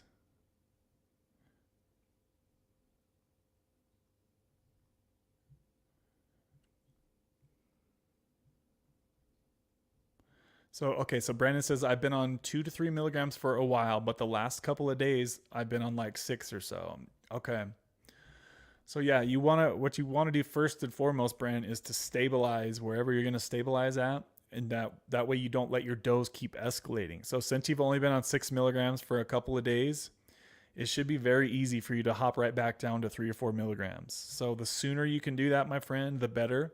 And remember that this isn't medical advice and I'm not a doctor, guys. So always talk to your doctor if you're going to start a Suboxone taper. But if I was in Brandon's shoes and I recently jumped up to 6 milligrams, your body hasn't like fully adjusted to that dose yet. So you could easily get back down to 2, 3, 4 milligrams. And the sooner you get back down to that lower dose, the better and easier it will be, right? And then you want to stabilize for a little while, right? Let life happen as it needs to happen, and don't try to numb out of it with bumping up the Suboxone dose. I know because I've done that myself many times, so I'm not outing anybody for doing that. I'm just saying things to be aware of, right? If you're going through a breakup like Brandon, it can be tempting to take more Suboxone for the day and try to get that dopamine that your brain is negative on because you're going through a breakup, right? Just be aware of the traps that you set for yourself. So this is the comment that Roberta posted earlier. I'm going to read it again for anybody who might have missed it. She says she took her last Sublocade shot in March, and she says she highly recommends Sublocade. She has her life back. I have my feelings again, and I can concentrate again. More energy also, and working more. So anybody who's on the fence, I think it was Charles earlier that was thinking about that. Anybody out there who is anxious and scared to try, hey, Falcons Cloud, good to see you back in here, my friend. I got you on the sponsor list scrolling across the bottom, Falcons. Hopefully you see that. But yeah, anybody who's anxious about switching to Sublocade, if you have the insurance to cover it, guys, Suboxone isn't going to be going anywhere anytime soon, right? So if worst case scenario happens and you try Sublocade for a couple of months, and for whatever freaking reason it just isn't working, I'm trying to think if there's any people that I have seen that went from Suboxone to Sublocade that it just didn't work out and they went back to subs. I almost don't think I can think of anybody, guys. Almost everybody I know that has switched to Sublocade loves the freedom that they get from not having to dose themselves every day. Any Sublocade people in here, feel free to share if you disagree with that. I've been on 2 milligrams for over a year. So yeah, 2 milligrams is a really good all-around dose. I think 1 to 2 milligrams is a great dose for people who want to have that protection, the Suboxone protection, I call it, from blocking oxys. If you were to relapse and take some oxys, the 1 to 2 milligrams, that's going to block that, most of it, right? And it's also going to keep you out of withdrawal, and it's going to keep you from pooping your pants. It's going to keep you from having RLS. It's going to keep you, from all sorts of things that happen when you go into withdrawal, right?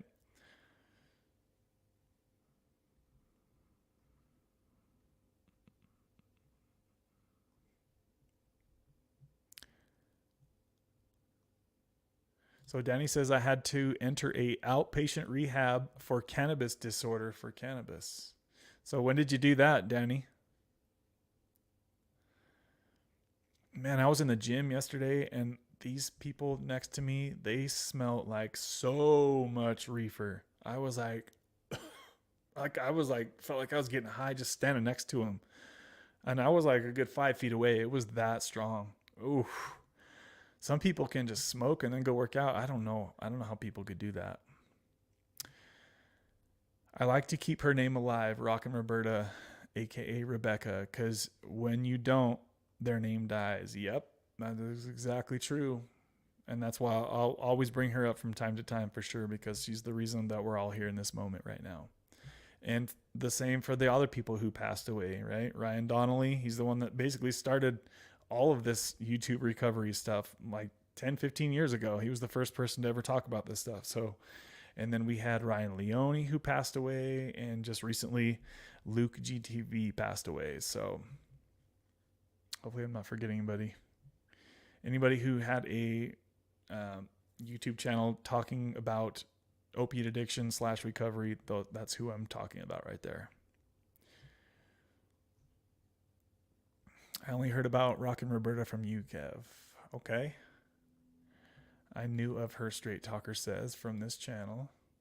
All right. So it seems like a lot of people in here. I ghost listened to Roberta back in the day. Okay, I feel you, Marky. Watched last week. Oh, you watched her video last week? Okay. I watched one of the live streams with you in it. Oh, damn. That's real old school, Kingdom. Damn. Yeah, that must have been at least 3 or 4 years ago that I was on Rockin' Roberta's live stream. Probably 3 years, I would guess. One of God's angels. Yes, that's the best way I could describe her for sure. She helped a lot of people on YouTube, guys. A lot. And she was like Nicole. Like, she would literally just give everybody her phone number. And I'm like, you are crazy. How do you keep up with that? Like, your phone would be going off constantly if everybody out there had your phone number. I can't even when my family texts me, it gets me stressed out. So to have the World Wide Web that has just access to my phone number like that, it would cause me to have a mental breakdown on a daily basis. Some people can handle that, like Nicole. I don't know how the hell she does that. But I've seen it take a toll on her over the years, and she's mentioned it too. She's like, y'all are overwhelming me. So Roberta says, I did have some anxiety and depression when I started getting feeling back. I had lost my son the year I started Suboxone. I was numb on Suboxone. I'm doing so much better. Well, damn, Roberta, we're over here talking about Rockin' Roberta passing away. And then this Roberta, who's still here with us, thankfully, she says that she lost her son the year that she started Suboxone. So, wow. I'm trying to remember if I knew that. I don't know if I knew that or not, Roberta. I'm sorry to hear that about your son.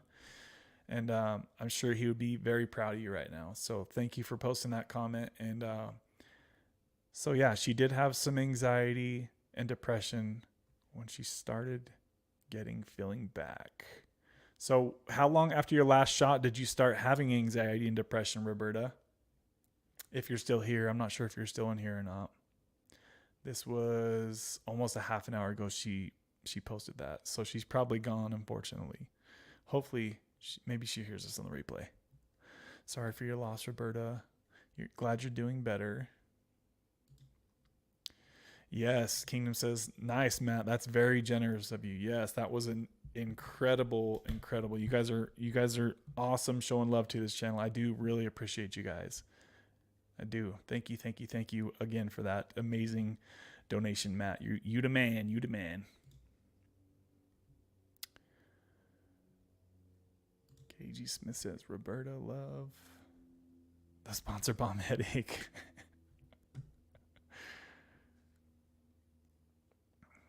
Kevin, you missed my live on Monday. How could you? Laugh out loud, just kidding. Oh, so you did do it. Okay. I was looking for it, but like I said, I was working a lot too, and I didn't. Did you have a pre-planned link to it, Tara? I don't think I saw that. Falcons Cloud says, yep. Good to see you back in here, Falcons Cloud. How are you doing today, my friend? Thank you for the sponsor bomb last week as well.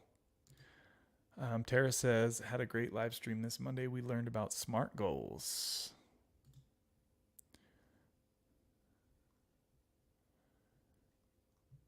You were straight diesel a few years back in your earlier videos.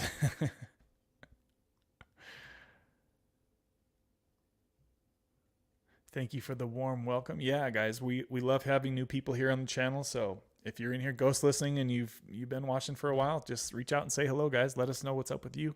If anything, just say hi. Glad I'm not the only one that sees resemblance. I got you, Kev. Thank you. You're welcome, Charles. Thanks for the questions that you've brought up here today, Charles.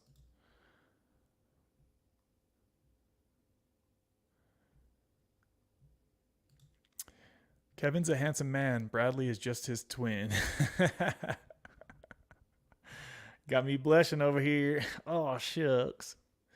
You were right. My doctor is not keen to giving me the Suboxone shot because I'm only on 1 milligram a day. Yes. Right? I was right, right?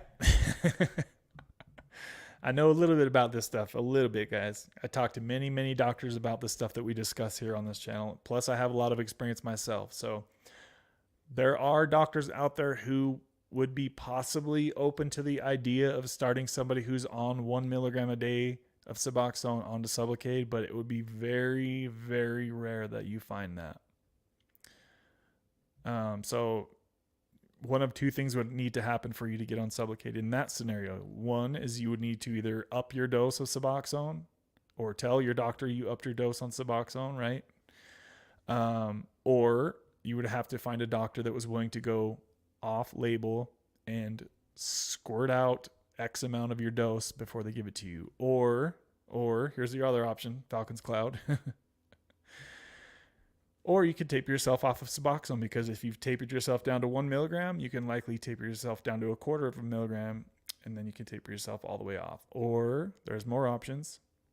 Or you can talk to your doctor about Brixadi, which just recently came out a couple of months ago. They would start you on a weekly low dose shot, and then they would transition you to a monthly shot. Brixadi does have more options available for different varying doses. And I know that Brixadi can get down to the lower doses of Suboxone. I don't recall exactly how low they can get. But there are, for people who are on low dose of Butte/Suboxone, Brixadi would probably be the, how do I say this? It would probably be the preferred way, I guess. Yeah. So you just have to talk to your doctor and see what's available and what they're willing to do for you. You might bump your dose from 1 milligram up to 2 milligrams, then to 4 milligrams. Then they'll give you the 100 milligram shot, something like that. But I would just say if you're down to 1 milligram, the best way is to just taper yourself off, right? But if you can't do it, you can't do it. My point was that Kevin is more handsome than that other dude. I don't know about that, but I'll take that, Kimmy. Thank you. You guys are being too sweet to me up in here. I'm going to go ahead and duck behind my microphone.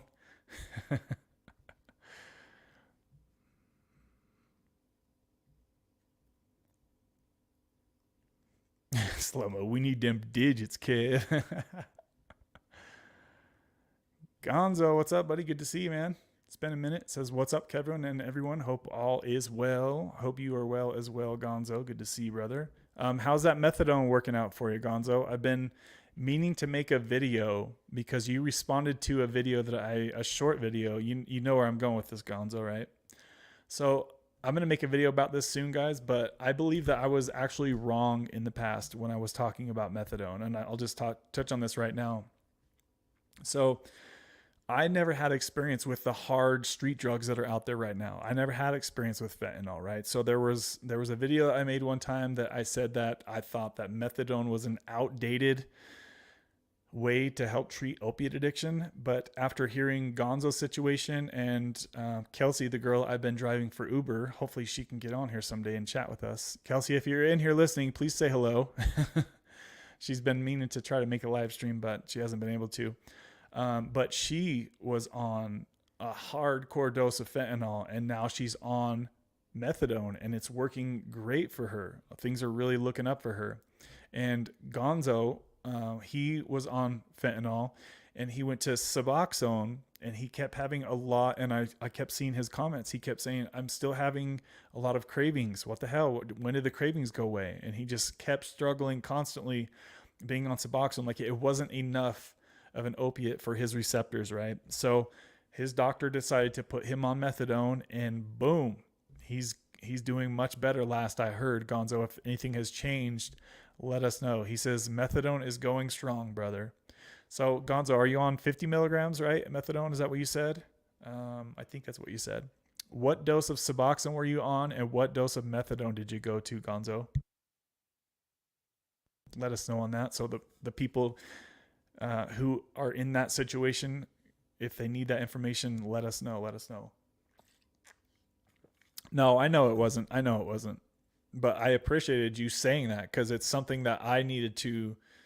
I needed to hear you say that, right? Because I was just going off of my experience, which wasn't as deep as some of you's may have been, right? Like I was in active addiction in the good old days when the drugs were real and they weren't nearly as strong as they are now. So for somebody like me, I really thrived on Suboxone. It was more than enough for my brain to feel okay and at ease and not have constant cravings, right? But for somebody who came down from fentanyl, which is like the strongest strong drug, to go down here to Suboxone level, right? It's not going to be enough. It's too big of a step down. So this is a quick easy chart. You could say this is your level of on fentanyl, right? You're way up here as far as the strength of the drugs. You go to Suboxone, you're like right around here, right? Methadone's probably going to be more like right above Suboxone. It's going to be a little bit better for people who just need more from their medication assisted treatment, right? So in Gonzo's situation, it worked out perfect for him. And so I just wanted to say that real quick, guys, and I'll make a shorter video about this, talking about this point exactly. That I think methadone can still help a lot of people out there, especially in 2023 when the fentanyl epidemic, I guess you could call it, pandemic, whatever you want to call it, is going so strong and doesn't show any signs of slowing down. So if you try Suboxone and it's not strong enough or you're still craving, talk to your doctor about methadone. A lot of people are getting value and help from their methadone, right? So thanks for bringing that comment up, Gonzo. I appreciate that.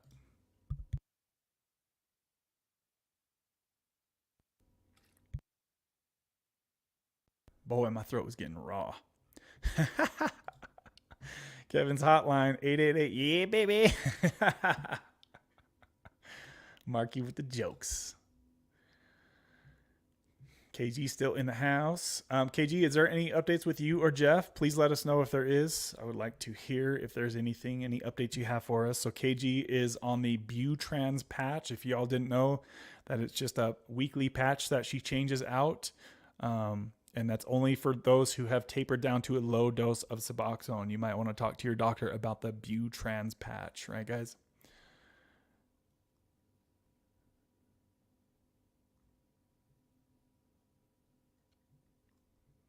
Trying to get caught up in the comments, and I'm only 15 minutes behind now, guys. I'm getting caught up to y'all.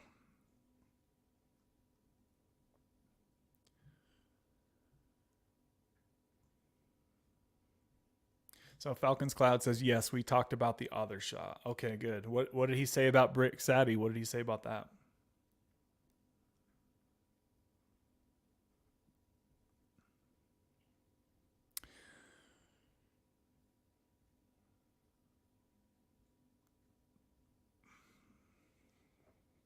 Oh, I got you, Tara. Yeah. Okay. Yeah. The pre-scheduling is definitely the best way to go for sure.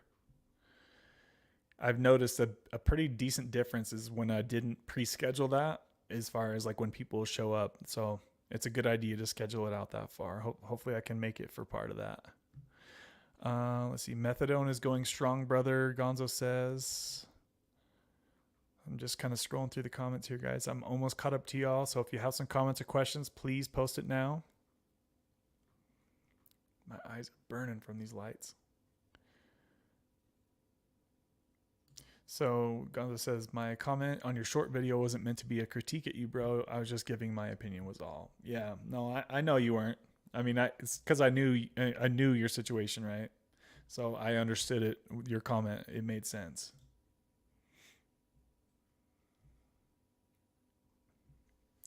I'm almost caught up to you. Caught up to you. Caught up to you. Yes, I would love that, Gonzo. Yes, we need to do that soon. Are you meaning like today or next week? either way, I could probably swing it either way. If you wanted to chat for a little bit, we could probably do it today if you want me to throw you a link real quick.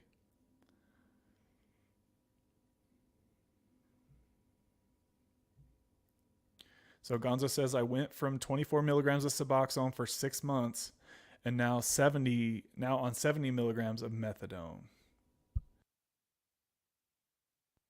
Okay, so yeah, you were pretty much maxed out on the Suboxone and you were still having the cravings. So yeah, I'm really curious to hear the difference as far as how you feel being on 24 milligrams of Suboxone and then now being on 70 milligrams of Methadone. I want to hear you describe that phenomenon. I would love to hear about your experience. Yeah, if you can hop on now, Gonzo, let me know. I could probably chat with you for 20 or 30 minutes or something. And you don't have to use the video if you just want to come on with your voice, that's okay too. But if you want to do video, that's even better.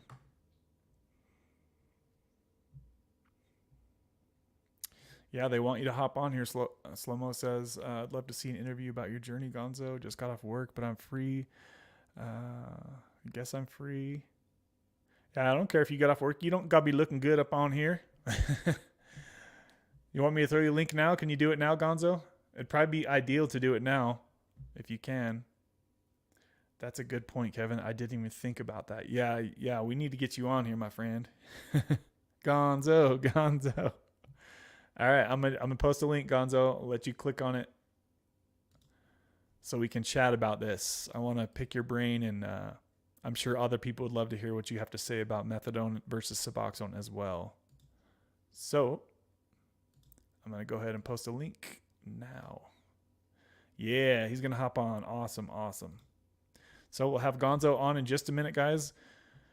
And I'm going to go ahead and try to dip through the last of these comments real quick here. Gonzo says, I love this community. No problem, brother. I just posted a link. When the Fetty epidemic is going on, we need to bring out the big guns to help people. Definitely agree. Yes, seriously.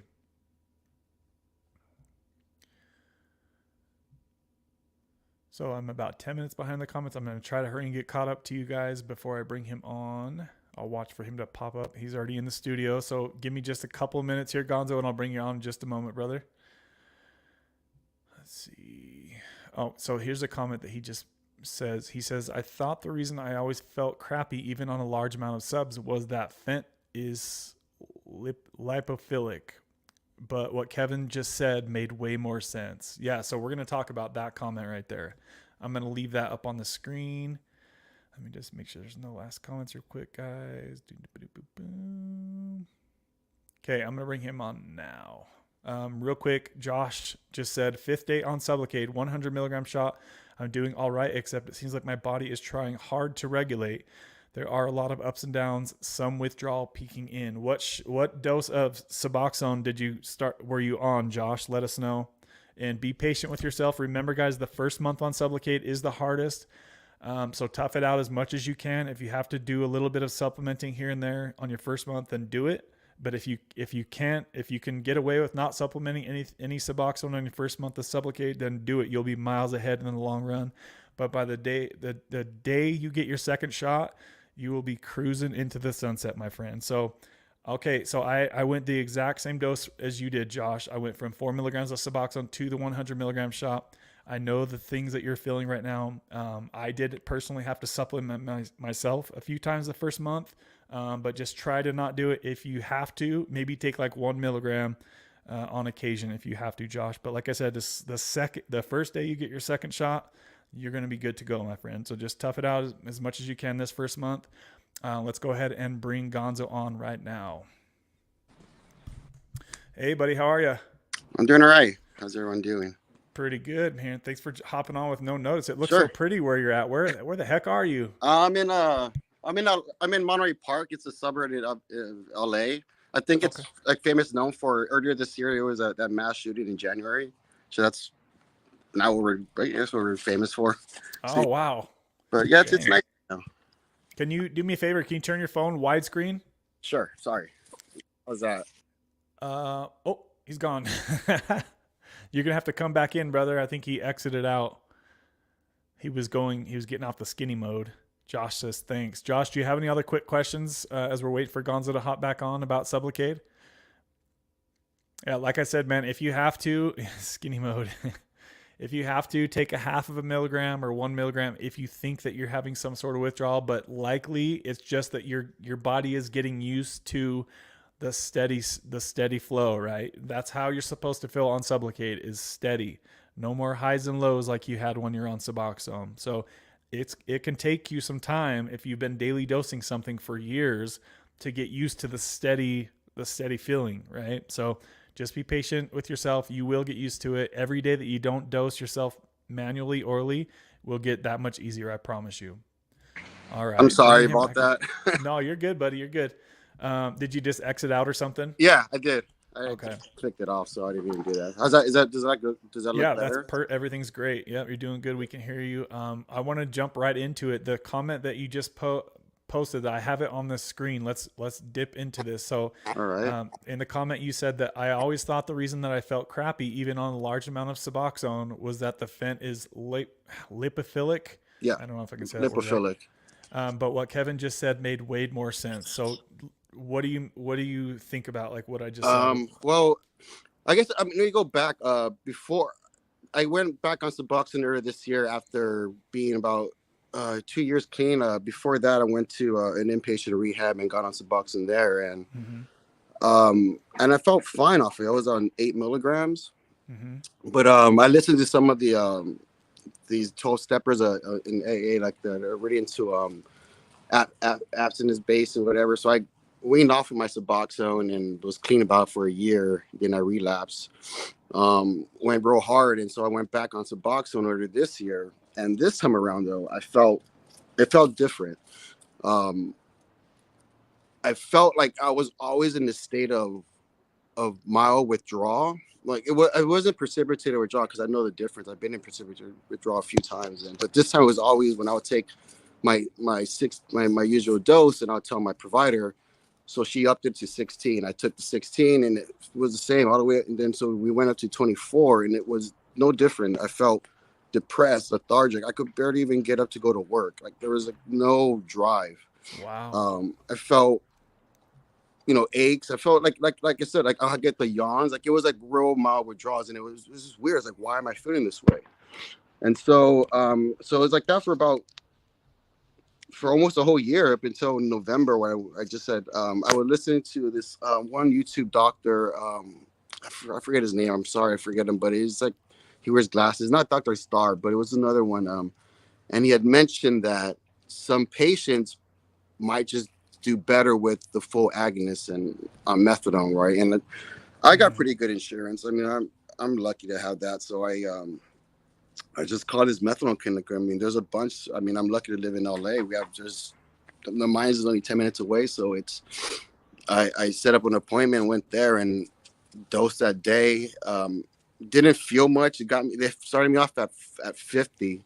And that first dose that day, I was feeling pretty crappy, I gotta admit. Like I don't know if it was because the Suboxone was so blocking the methadone. But it was a combination of that and using something different. So I don't know sure what it was, but so the first 2 days, it was a pretty rough transition. But then on the third day, I felt fine. Like I was able to sleep. Like, the physical symptoms went away. There was still like the mental, the anxiety and just like the unknown. But then when I went the following week, got me up to 60. That just took away the crave. I finally understood what it when they meant do you have cravings, because I didn't feel like using them. When I would use on Suboxone, it was because I just didn't want to. I just wanted to get shit done. Like I felt crap. I felt exactly what Luke G what he talked about when he was on Suboxone. That same exact feeling, that just depression. But it went away. And now they bumped me up. It's supposed to build up, so they increased me to 70 now. I think I'm gonna stay at 70 because I'm doing good.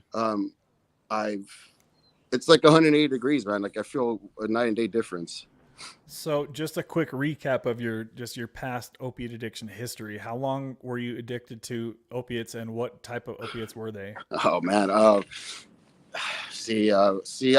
a vet, so I got out in 2008, and I was 60% disabled from a back injury. So when I got out, it was like still the early 2000s. It was like they were prescribing us opiates. I don't know if you remember back then. It was like it was like nothing, right? Especially for veterans. I mean, Yeah. I was prescribed those pink tens, the 10 milligram oxys and tramadol at the same time.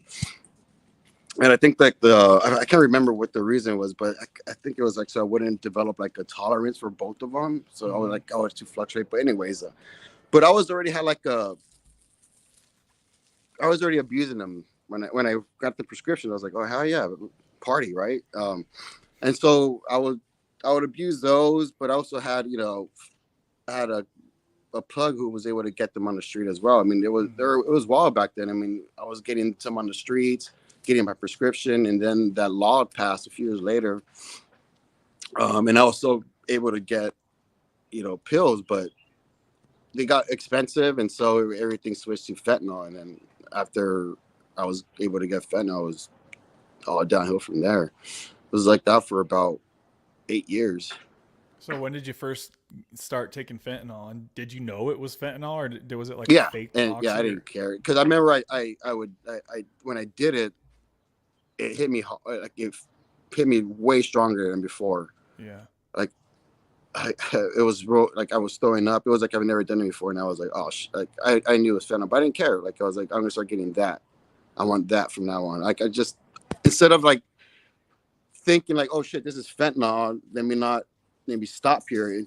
Instead, I was sort of like, oh, I'm gonna just get this shit from now on, and that was it. So all I wanted was fentanyl from then on. So about what year was it that you started taking fentanyl? 2016 maybe.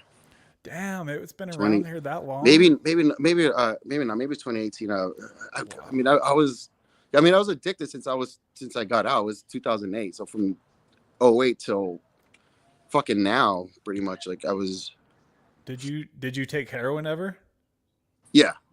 When did you get heroin before fentanyl? Yeah, I did. Okay. So did you have like a little bit of experience with heroin or a lot? The first time I kind of want to say like on when I did heroin was like when I was on deployment. Okay. But it's all in the past. So I would say that the very first time I did it was like I was supposed to be, guarding America. No, it's all like but I have, but it was mostly prescription pills for me. Okay. Just a quick side note. I'm gonna take a quick pause here and send a shout out to Falcons Cloud. He sent a $4.99 super chat. He says, "Keep on keeping on. It helps so much knowing others have made it off of subs." So I'm gonna go ahead and fire up the sponsor bomb for Falcons Cloud for sponsoring once again today. Shout out to you, brother. I appreciate the love. Let's fire up the sponsor jet real quick here. Oh baby, dropped a bomb over here. Gonzo, did you hear a lot of bombs while you were overseas? I'm an IT guy, so I mean, I don't have any cool stories, like any Rambo stories. So yeah, I was pretty protected where I was at. So. We got you try to mortar us and stuff like that, but I was inside in the AC room. That's good to hear. The whole year. So sorry, going off topic there. So you you were on fentanyl for approximately how many years, did you say? We'll just say like five straight good years. And what did the fentanyl look like physically? Because I hear so many different stories. It's in capsule. It's a hard chunk of white stuff. Like, what did it look like? Yeah, I heard Dan would tell me like, it was like in a vial. For me, I would get them in the blue M30 pills. Oh, that's how I got so the dirty 30s, right? Yeah. So that's how I would get them, and that's how I would still get them. Okay. From the pill form, but I seen the powder form as well. My I always got was the pills. You got a dog attack going on? Yeah, I got two. I got my a Chihuahua and cute. Went inside, and the 100-pound bully. She went inside somewhere. I saw her run behind you there for a minute earlier. Yeah, that's my girl. Cute. Okay, so you were on fentanyl, and then what? You were just like, this just ain't working out, or is your life just falling apart? Then you Yeah, like took man. some. It was all my money was going for. I make pretty good. I have a pretty good job. So I was able to, pay my mortgage and pay my bills, but I was just going broke Mm-hmm. afterwards. Like, it started from like just recreational to just now. I just needed to function to the Mm-hmm. point where I was like, fuck, maybe I could skip my mortgage this time. I could just get more. Like it was starting to do that. I was starting to put the drug before paying my. I was flying behind my on my mortgage pay. I was never that kind of person either. I was really Yeah. responsible and just you know taking off. So things just kind of started really going Yeah, downhill, and then is that sparring. when Yeah. you found Suboxone after that, or what? I just reached out. I mean, I just went to a rehab inpatient. That's where I found MAT. I didn't know anything about it. I thought it was just gonna. I thought it was like out to detox like cold turkey because I'm fucking scared. That's like my biggest fear is withdrawals. Like, Mm-hmm. and so like that's why I was really hesitant for a while, and so I just didn't. So I, but then this place, they detox you medically, so it was pretty good. But I should have stayed on Suboxone the first time around. Like it worked for me. It does Mm-hmm. work. I mean, Suboxone is great. I would not. I'm not bad mouthing Suboxone at all. I recommend it. I think it was just this time around because I was just abusing fentanyl um, again. Um, it just I guess when I would try to take it, I tried the Bernice method. I tried Mm-hmm. something called macrodosing where I took just 16 milligrams at once, right? And I just went to precipitatory withdrawal. But I had I bought some pills just because I was prepared for that, so I could like wean off the so I could I went withdraw and I used so I could get rid of the symptoms, and so that's what I did. I used about 5, and then I just stabilized, and it just took the rest, and ended up taking 32 that night, 32 milligrams of Suboxone, and then 16 the rest of the time. And it's Mm-hmm. still I still felt just crappy. There's another YouTube channel, Runner Anxiety, Daniel. He talked to me and he told me that if you wait a few days, because he's on Suboxone too, and Mm-hmm. he's doing well. He goes, it'll go away. It'll go away. Just wait a few days, and it just didn't.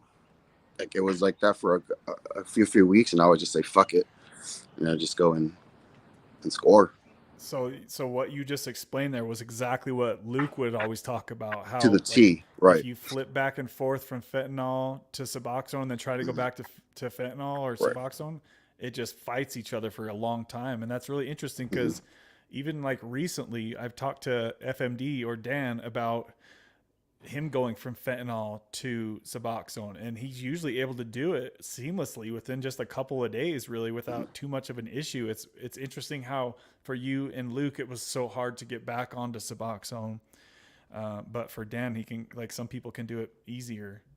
I wonder why it's Yeah, so different. yeah, and I hope it stays like that for him too. Like I'm hoping he doesn't have to go to the same shit that Luke and I did. Yeah. Um, So, like, if you had to do it all over again for somebody who, let's just say somebody was on Suboxone, they just relapsed, what would you do? Would you go back to Suboxone, or would you go to Methadone? And if so, either way, what's the process for you? What does that look like? Do you have to wait a couple days before you start taking, like, how does that work? I mean, in a perfect world, yeah, you will wait the 3 days to get on your Suboxone, but that's not going to happen with a fent addict. I mean, some people I heard about after 4 hours of not using, they go into withdrawal. Yeah. So, um, I, I guess in my situation, if you have the insurance, if you have the means, look into every avenue. Um, look into Suboxone. If that doesn't work, then I mean, look in Methadone. Actually, go Methadone first, maybe, and then Suboxone. That's what I probably Mm-hmm. would have done different because Yeah. the Suboxone would block the Methadone at first when Yeah. you first dose. But yeah, one thing I would also say was like, don't listen to anybody, like any number or anybody that says like you got to wean off of your Suboxone or your whatever route you take, methadone, Suboxone. Don't listen to like people who say that you got to get off of it as soon as possible. Like stay. That's where I messed up the first time around. Mm-hmm. Was listening to other people instead of listening to your doctor and your body. Yeah. and stay on as long as you take. Because like this time around, my plan is to be on methadone for the whole year, and not if I don't use for the whole year, then I'll start considering maybe tapering. Yes. So that But that goes back to what I've yeah, been trying to tell everybody lately is that you need to have enough recovery time that between your relapses before you think about getting off of your medical assisted treatment, right? absolutely.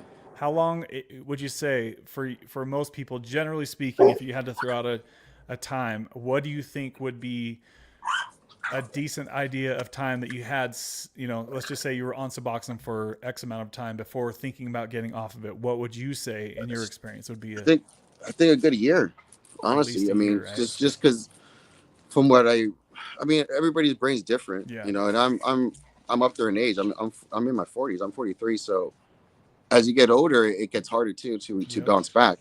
So I mean, it really. If I had to put a number on it, I would say a year, That's because that's what I'm exactly giving what I was. myself. Like Yeah. of not using Yep. and not really, and also not having like those like not just cravings, but like reservations. You know what I mean? Like oh, I'm gonna use for New Year's, you know, because I've been clean for a whole year. So New Year's, I'm gonna give myself like, if you've been thinking like that, then maybe give yourself another 3 months after, Yep. 13 months maybe. Yep. But yeah, maybe a year. That's that's what I'm gonna do.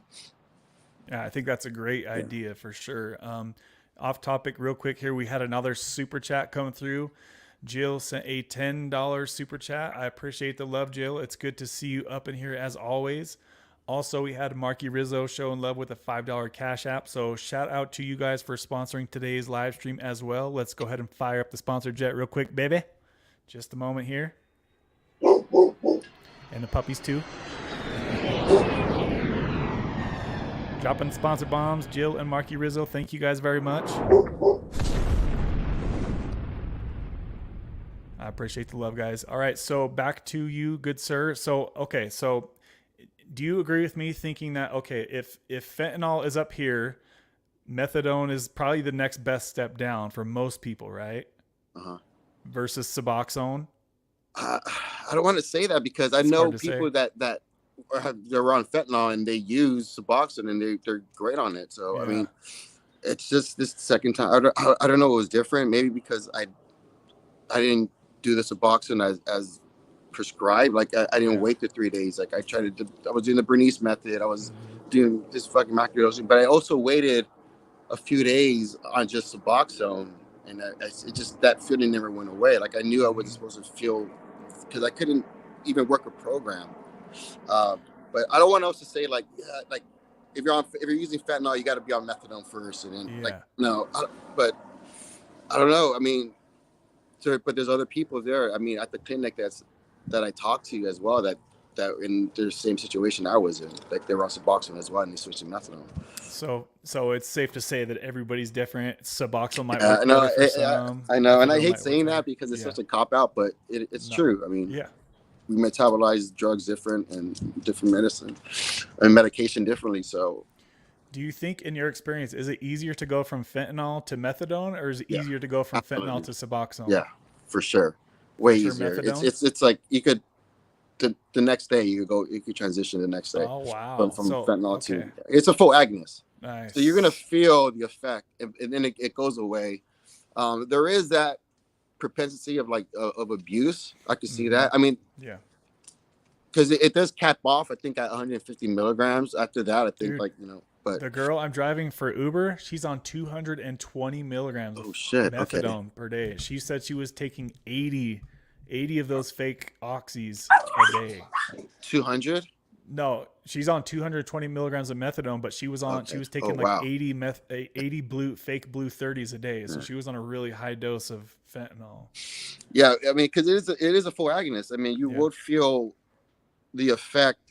It's not like getting high. I mean, I want to say it's like it's like taking like Oxycontin or something. You will feel the effect, and then it goes away and it builds up, and it has that blocking effect that's Suboxone as well.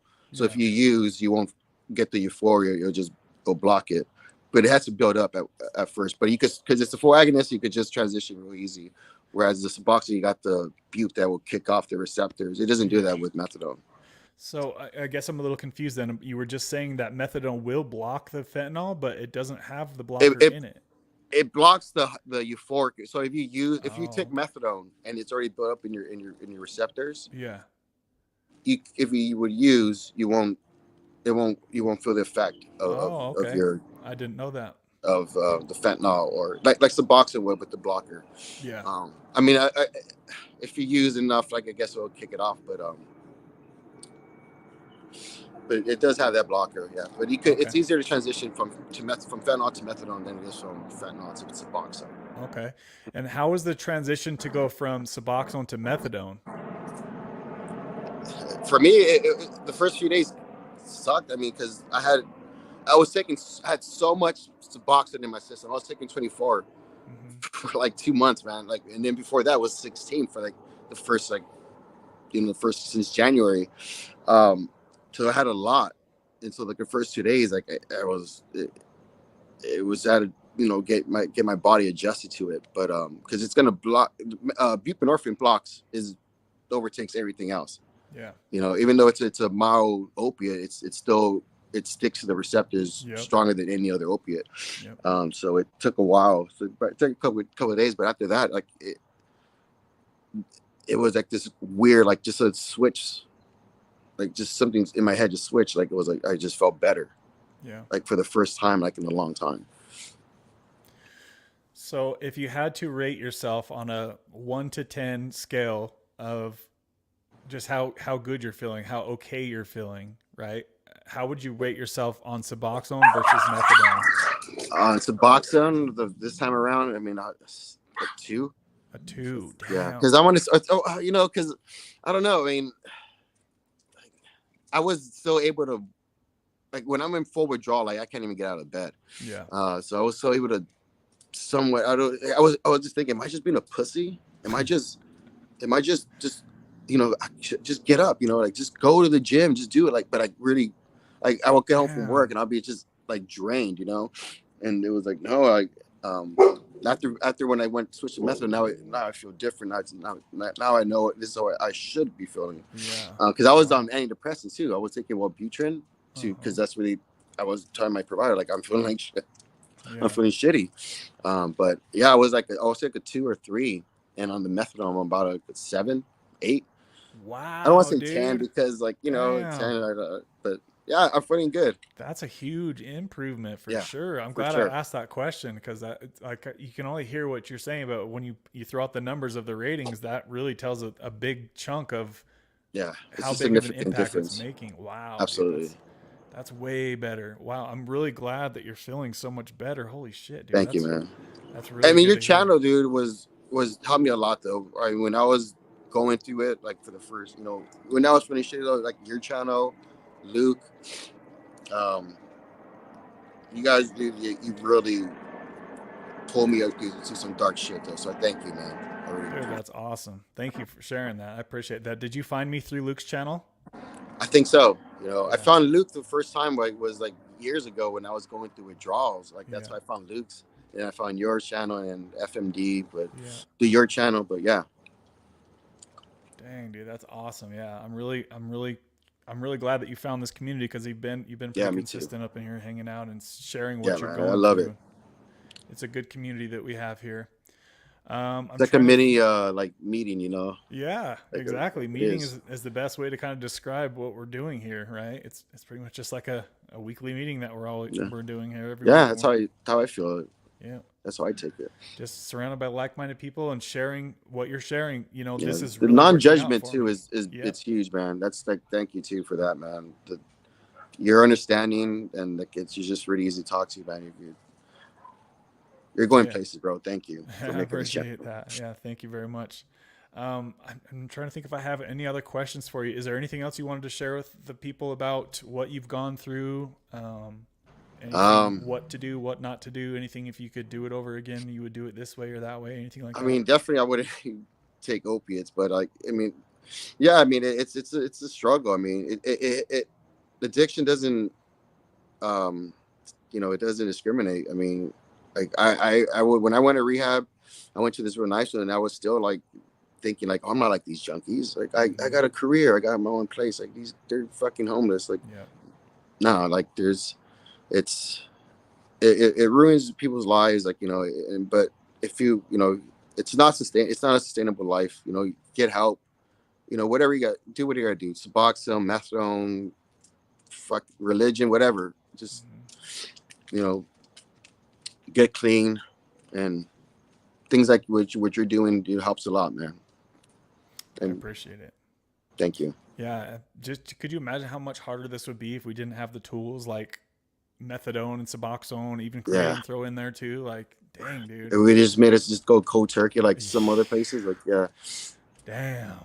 That would be rough. yeah, like they do like in Afghanistan or those. Yeah. I mean, that's where I was at. When we did play, but like I know over there, like when we left, like they're forcing those poor bastards who were because the heroin is a big problem over there, if you believe it or not, like within the population of Afghans, and they're making those dudes just read the Quran and Yeah, I watched that drink documentary. water. That's it. Yeah, that's so scary. I Yeah. did like a replay, like I was watching that documentary on one of the live streams, and I was just like, oh my gosh, dude, like we're worried about going through withdrawal, but imagine going against your will, being thrown in a cage with, all these other people who are going through the same thing with no comfort meds, just here's some rice and water, good luck. in the Quran, and there you go. Yeah. You got 30 days to get clean. Damn. Sometimes it's like we don't realize how good we have it here. No shit, I know. And I mean, in the U.S. I still think we're behind, the way we treat addiction compared to other countries. Yeah. But yeah, thank God I'm in a good state. I mean, well, when it comes to addiction, anyways, like I know like if you don't have insurance, Medi-Cal does help some people out. But yeah, I mean, just any way you can, dude, just get help. I mean, it's a fatal disease. Yep. Seriously. Yeah. How long has it been since you've had a relapse? Oh, dude, almost a month now since I haven't even thought about even fentanyl. Yeah, because I used the second day. I said, fuck this. I was like, really, like, this is not gonna work. Like, and then I went and took my other dose, and then I was like, oh shit, this is actually like, it was so weird. It was like that day I used was the last time I used. So it was like I've been a good whole month of clean. And one thing I'm also about doing is like I'm not really counting my days. Like that was something I did when I first got out of rehab. Like I don't know if it felt like really. Do you know who CJ Kidd is? Yeah, I do. I had him on the channel before. Oh yeah, that's right. Yeah. He said something about like he just stopped doing that. Like he was like he's not gonna like. It's like for like when he said something about it made sense about counting your days, and it could become like I don't know. So that's another thing I'm trying different this time around. Try not to count the days. Count the days, just work this try to have my long-term goal as a whole year not using, and then maybe consider. But I'm not just. It's crazy. Yeah, I'm not. It's the cravings are gone. Like that's big. That's huge. Yeah, that's a huge thing. No wonder you're feeling so much better. You don't have to think about before the methadone though. I just want to say real quick though. I was like this close or going to Suboxone. I was like, well, fuck, maybe I should just do the Suboxone route. And I mean, I don't know, maybe it would have worked. Who knows? But more buprenorphine, I don't know, maybe would have. Yeah, I mean, if you were feeling down to a 2 while you were on Suboxone, it was a 24 milligrams too. Yeah, it probably wouldn't have been the best idea. I would say maybe you're just for whatever reason right now at this point in your life, bupe just doesn't really work too well for you, and that's okay. Maybe, sounds like it worked better for you before, but for whatever reason. It doesn't work this time around, now. And so I applaud you for recognizing, and I tell people, if things in your life, whatever your medication you're on, it's not working, switch it up. Switch things up, and like you did, and look how much better you're feeling because you did that. Thank you, man. Appreciate it. So, well, I'll let you get out of here, man. It was good to meet you officially. And, you too, brother. You too. Thanks for your service, and thanks for sharing everything that you did on here with us today, okay? Bye, everyone. We'll talk to you soon, brother. Guys. Thanks. Thank you, buddy. Love you guys. Hey, love you too, man. Thanks.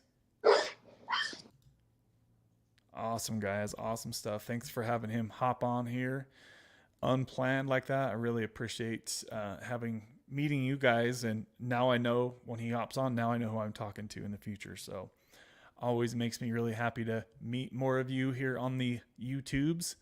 Shout out to you, Jill, again for that $10 super chat, baby. Good to see that you got your picture still up there on your profile avatar. And as I mentioned a little bit earlier, too, shout out to you, Marky, for the $5 Cash App, my friend. I appreciate you as always. Let me get back to some comments here, guys. We've been going for 2 hours and 19 minutes on here. Please smash the thumbs up button. It looks like we are at, drum roll please, did we get to 30 yet? Did we get to 30? We are close, guys. We got the 27 likes. If we could try to get that baby over 30 real quick. If you appreciate Gonzo coming on here and sharing his story, smash that like button for us so we can let others know that we're on here chilling and chatting, guys. All right. So back to the comments we go.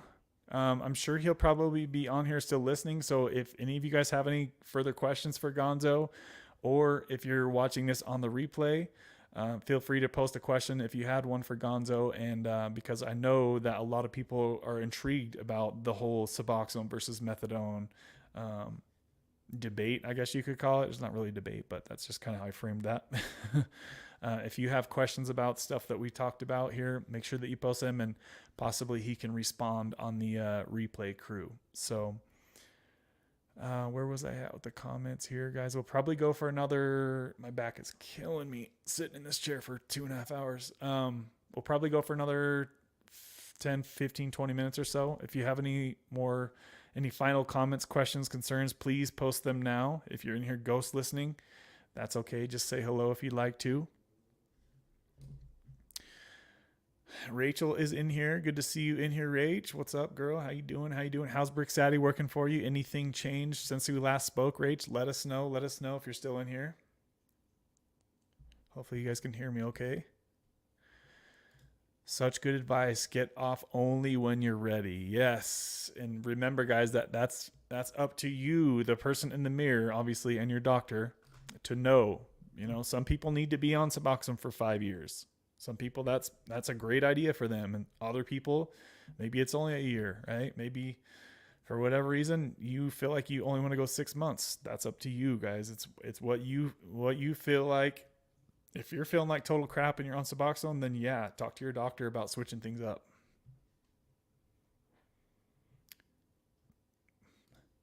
Gonzo's dropping so much insight right now. Yes, he was dropping some good information there for sure.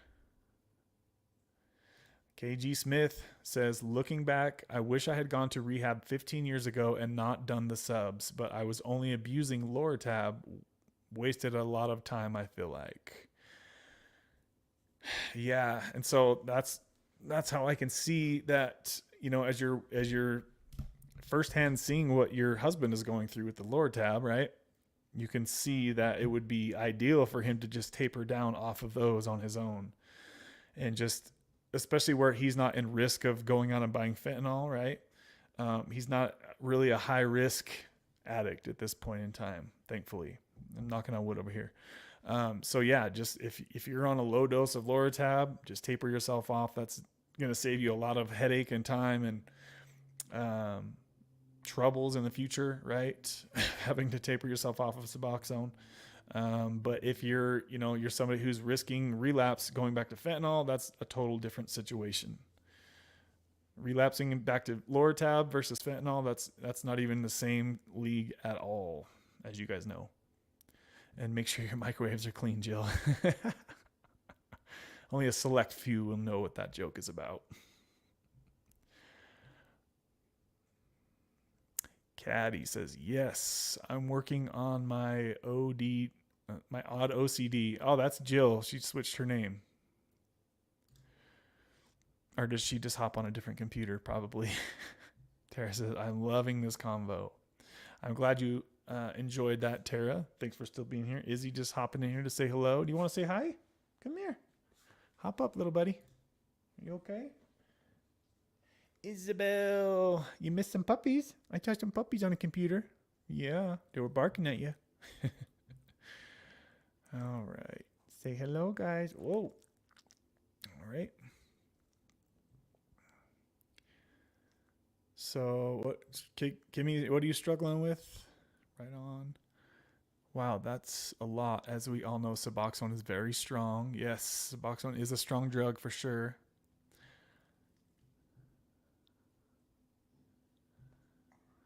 Stop.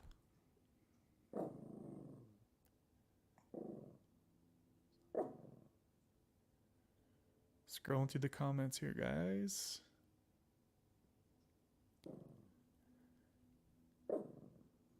Stop it.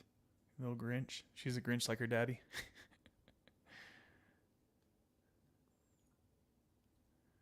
You're a mean one, Mr. Grinch. The human resource lady isn't here today, Kimmy, so please proceed. Uh-oh. What? Rach, are you struggling? She says, I'm feeling like death on a platter.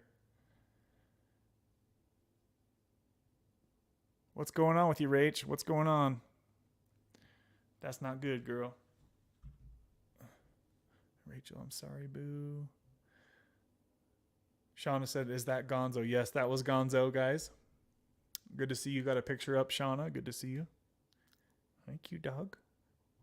Don't sniff me.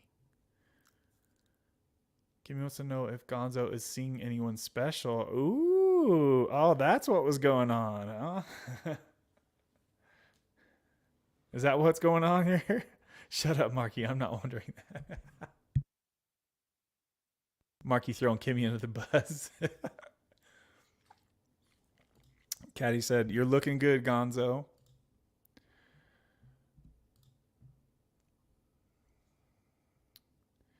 Let's see. I'm looking for Rachel's update. What's going on with you, Rach? Here we go. She says, Kev, sorry I was a little bit behind, but I'm doing good still. Thank you so much for asking. I get my next one on Wednesday. Okay, good. I was worried that something went haywire with your shot or something. That's what you were from the comment that I was reading. So glad that you're still feeling good with the Brixati shot. And I'm kind of bouncing back and forth between the older comments now and the recent comments, guys. Bear with me here.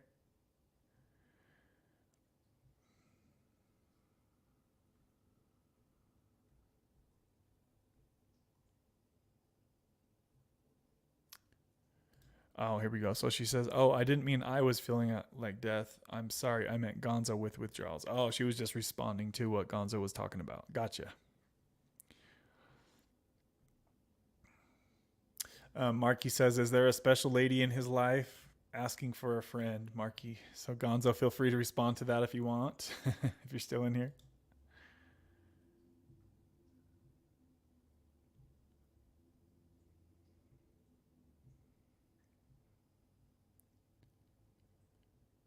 Scrolling, scrolling, scrolling. Keep these doggies scrolling.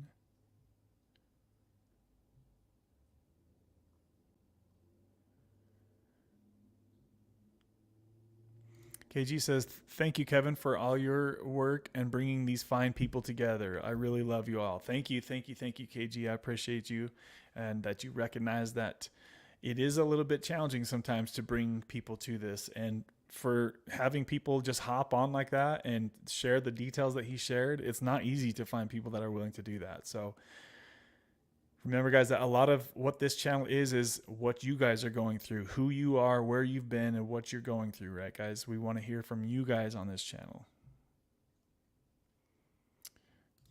Kevin is the best. Oh, shucks, girl. Thanks, Gonzo, Jerry said. Oh, so this is who he's talking about. Dr. Jack McGeechee is the doctor I referenced. I thought he was actually talking about Dr. B for a second when he said that, but does he have a YouTube channel, Gonzo? Y'all are too nice, he says.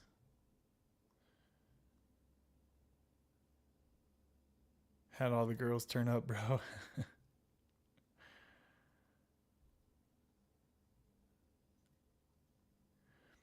Charles says, I will let you know how the Sublocade decision goes. Like I said in past posts, I have such guilt being on Subutex. I want out, but I can't forget the pain. Yeah, Charles, let us know how that goes, my friend. Let us know.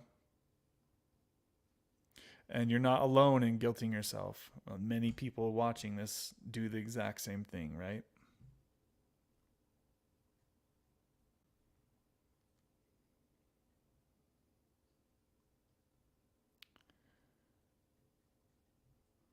Marky needs them digits, yo.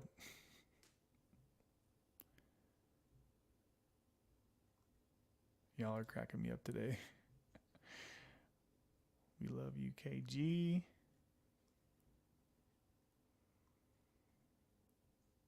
Brandon has a good question here. She says, I'm back. Serious question. Should I smoke the 420 to stop Suboxone? I think I heard Kimmy talking a little bit about this on one of her recent streams. And she had a really good point. That weed really isn't going to do much to help stopping Suboxone because it doesn't touch on your opiate receptors at all, right? So yes, weed might help, ease some anxiety if you get anxiety relief from the 420, which I don't. I get anxiety. My anxiety goes through the roof whenever I smoke 420, which is never at this point. Speaking of that, guys, I haven't even drank a drop of alcohol for, I don't even remember the last time. It's been bare minimum 6 months since I've even had a beer or anything. Not even my Seahawks Sundays beer that I used to have last year.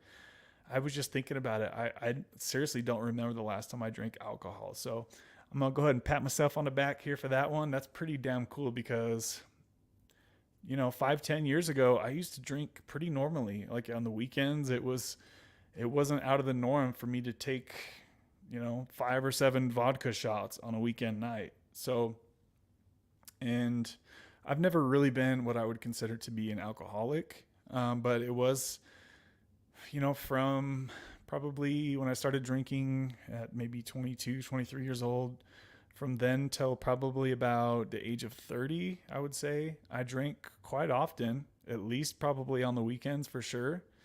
And I would go pretty hard, in the bars and clubs I pushed it out pretty late. I pushed it up till about 35 or so. And I was still out there partying, bar hopping and stuff like that. But yeah, just thinking back on how much alcohol I used to drink versus not ever even thinking about it at all, ever, or craving it, or like whenever I think about drinking alcohol, the first thing that I think about is, damn, that hangover is going to suck the next day. That's the first thing that I think about whenever I think about even sipping a drink of alcohol. So I'm very thankful that I don't have that genetic gene that most people around me and in my family and friend groups, most people that I know are addicted to alcohol on a daily basis. Most people that I know in my real life. So the fact that I don't ever even think about alcohol, I don't crave it, I don't like it, I feel like that's I'm very lucky because my dad was a hardcore alcoholic and he died 20 years ago, right? And almost everybody on that side of my dad's family most of them are alcoholics, right? So I guess what I am trying to say here to bring that back is if anybody ever was curious about my drinking habits, I don't drink at all. So it's safe to say that I actually was talking with someone recently, and I think next year I'm going to try to make it a goal. It should be pretty easily attainable to go an entire year, the full year of 2024 with zero alcohol. And I don't see any reason why I can't attain that. So I'll probably try that. If any of you out there would like to try to do something similar, let me know in the comments. If that sounds like something that you guys would like to do, maybe we can get a little group of people who are interested in not drinking alcohol for 2024. I know a lot of people enjoy alcohol, and so they wouldn't need to cut that out. But if any of you out there are like me, let me know. Congrats on not drinking for a while, Kevin. It's been 2.5 years since I've had a drink. So that's awesome, Tara. That is so awesome. Especially like hearing the stories that you told us on this channel. So congratulations, 2.5 years. That's a long time. The funny thing for me about the alcohol is like, I never like, since I never really had that much of a quote unquote addiction to alcohol, I'd never really even notice that I didn't drink, or I never was counting time. And that's why I was trying to go through my text, like trying to figure out, like, holy crap, like when was it that I even drank? It was that long ago.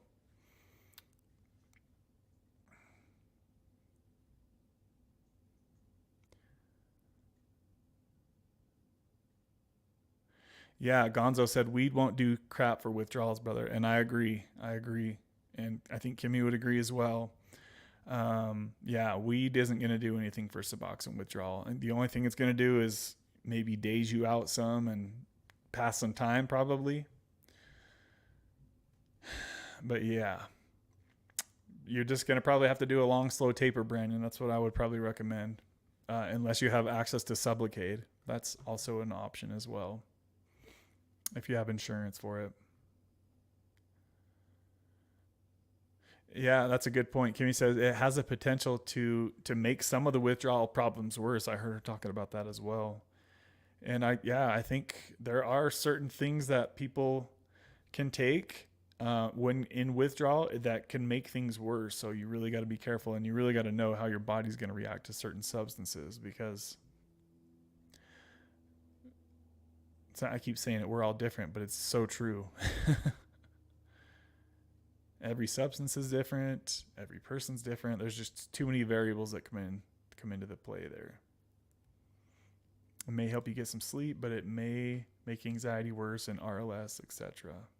Better to just taper. Yep, I agree with Gonzo on that one.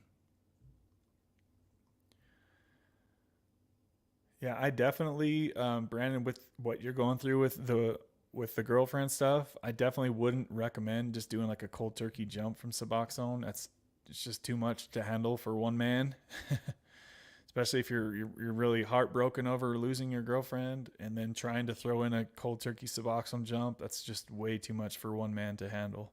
I would just try to stabilize as quick as you can, around 2, 3, 4, 5 milligrams, whatever it is, and just stabilize for a while. And let the heartache heal, and just try to work on yourself however you can, whether that's kicking ass at work or getting your butt in the gym, learning how to eat better, whatever you got to do to one up yourself. Just start working on yourself and learn how to be alone. Sometimes I've seen a lot of people go from relationship to relationship, and I don't think that that's very healthy at all. You're just kind of dumping your baggage onto the next person, and you're running from yourself, right? So, and I'm not saying that you're going to do this, Brandon, but I'm just saying that I've seen a lot of people do that over my years of observing others in their relationships, and people breaking up and jumping right to the next person, or having the next person lined up before they even make the breakup. And that's just not a good way to go.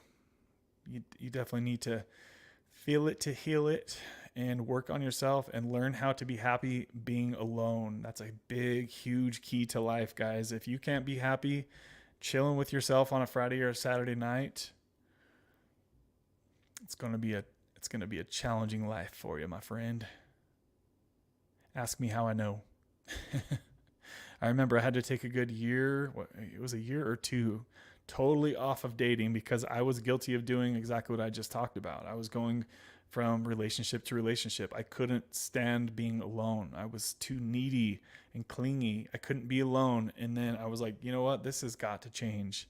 Because if you're in that position and you can't be alone, you can't not be dating anybody for a while, then you are going to be putting up with the most crazy shit from your partner, because you're afraid to be alone, and they know that. It's like they have something hanging over you, right? So trust me, guys, if you can't be happy just being alone and hanging out by yourself for a couple months at least, then you've got some work to do. You've got some emotional labor that you need to do, and you need to find out why you're afraid of just being by yourself. I remember going out to dinner and a movie with myself on every Wednesday. I would do that. Whatever the new movie was coming out, I would go into the movie theater by myself, and it was a cool experience getting to be okay with hanging out by myself. It really was. And ever since now that I think about that, guys, ever since I did that, I have had Fucking zero. And I'm exclamation pointing this. I have put up with zero drama from any relationship after that point. You know why? Because I told them from the very start that my life is a drama-free zone and I don't tolerate drama. So if you bring drama to me on a pretty normal basis, I have no problem removing you from my life. And I've told anybody that I've, whether it's a new friendship, if it's somebody that I've been dating, don't tolerate drama, you guys, because if you tolerate one drama, then the next is going to keep coming, and the insults and the insecurities are just going to keep stoking the fire. And then, you know, if you're talking shit to each other and calling each other names and making each other feel insecure about whatever it is, then your relationship is on the fast track to the end.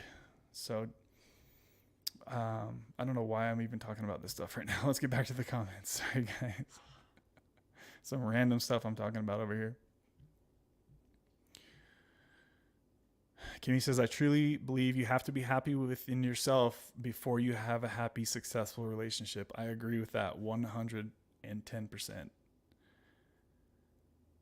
I'll never forget that feeling, guys. I had to always be texting some girl. I could not just be just chilling and okay with it.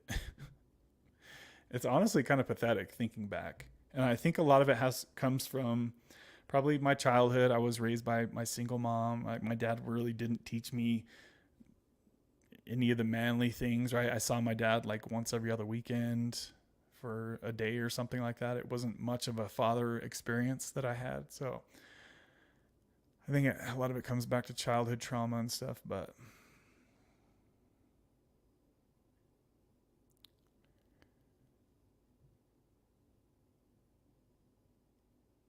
Sonny S, what's up, Sonny? Good to see you, brother. Good to see you, my friend.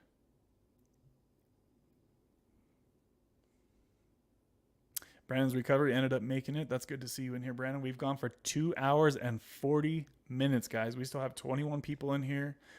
And did we get to 30 likes on the video yet? Let me refresh this baby. If you're just coming in here now, guys, please smash the like button real quick. Yes, we got up 33 likes. You guys killed it up in here today. I appreciate y'all that smashed the like button for your boy. You know I'm up in here talking till my voice is giving out. We got 33 likes in here. 21 people watching still. I appreciate you guys that are rolling with me till the wheels fall off of this motherfucker. She says, actually, no, it's been over 3 years since I've had a drink. Damn, that's a long time. That's a long time. Marky says, I'll do that with you. All right, buddy, 2024, no drinking. So if you have to let it out on New Year's Eve, then do it. But 2024, guys, if you all rocking with me on the no drink, let's do it. I'll match you one more year for the drink. Without a drink, yes. All right, Tara's in on it. Marky's in on it. Anybody else want to jump in on the no drink 2024? Might make a video about this. Slow-mo says, I just did some kratom research just in case I need it for withdrawal. Yeah, if you have any questions for me, Slow-mo, I have a lot of information. I have a lot of experience with kratom for Suboxone withdrawal. So if you have any questions for me, buddy, feel free to reach out and ask me. I'll let you know whatever you got. Any questions you got, let me know. Jerry's in on it too. All right, so we got Jerry going in for the Sober 2024. No drinky. I don't drink, but I'll hang out with y'all. All right, sounds good. Rach is in on it too. Slow-mo's been going since 2022, so he's already rocking it.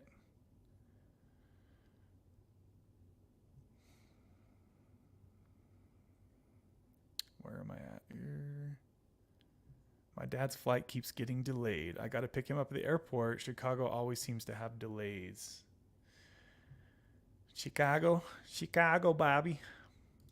Yeah, I bet. I've been to that airport. I flew into Chicago once, and damn, that airport was huge. Good Lord. And that was probably 20 years ago. So Brandon says, yes, I'm hurt bad, man, but I'm motivated more than ever to get clean. I'm so done. My addiction is one of the reasons her and I broke up. So how long has it been since you were on street drugs, Brandon? You didn't break up because you're Suboxone, right? Hopefully that's not the reason you broke up was because of your Suboxone. I'm hoping that it was, well, I'm not hoping, but What is it that you were on? If you could remind us, Brandon, before Suboxone.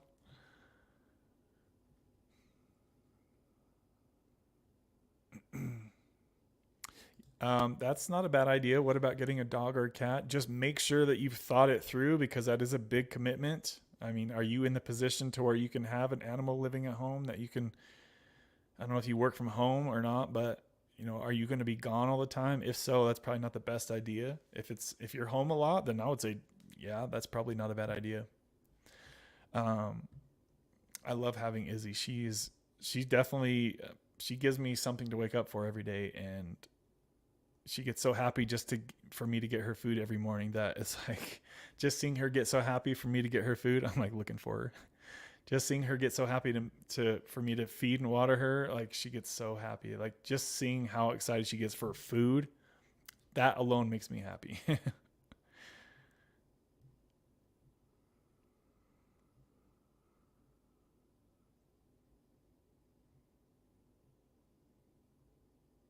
Yes, indeed. I used to date myself on Sundays. I'm glad I did it. Yep.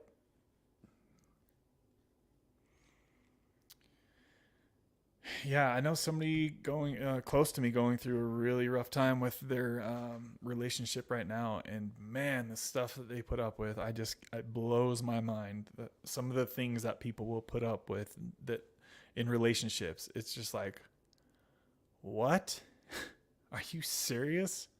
I can't even fathom some of the stuff that I've been hearing, and it's just like, man, you really need to move on and take better care of yourself and not tolerate the BS. Because I've been there, guys. I was in so many toxic relationships, and man, I would let them get away with the craziest stuff. And at this point in my life, if somebody that was dating even like started even raised their voice at me like in a disrespectful way, I would not have that at all. That would I wouldn't even let it get to that point. I would calm it down real quick. I'd be like, hey, we don't talk to each other like that. You can talk to me like an adult. The vicious cycle of a relationship rebound is terrible. Yes, very terrible. Just feel like such a loser. Yeah, and that's you got to use that pain that you're experiencing, Brennan, to get your ass in the gym and hit those weights, man. Learn how to eat as healthy as you can. I'm sure you already know how to do all that stuff, judging by the picture there. But up your fitness, right? It's a really good time to really hit the gym hard and focus on yourself and work on your career, your business, or whatever you have going. Take all that energy instead of sitting around, moping around to work on yourself and upping. It's a good time to level up your life, right? Things that you've been maybe putting off in your life or something like that. You have a lot more energy you can put into now. But just know that that pain heals, and you will look back on the reason that this relationship ended, and you will be like, oh my gosh, why didn't that end sooner? That has always happened to me in relationships. I'm like, I'll look back like 2 years later. I'm like, oh my God, what the hell was I thinking, man? What the hell was I thinking?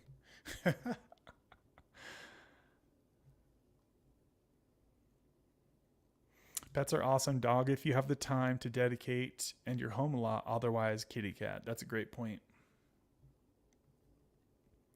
Yeah, cats are really self-reliant. They can entertain themselves, and obviously you still got to feed them and stuff. But they can poo in the litter bin or whatever that's called, cat box.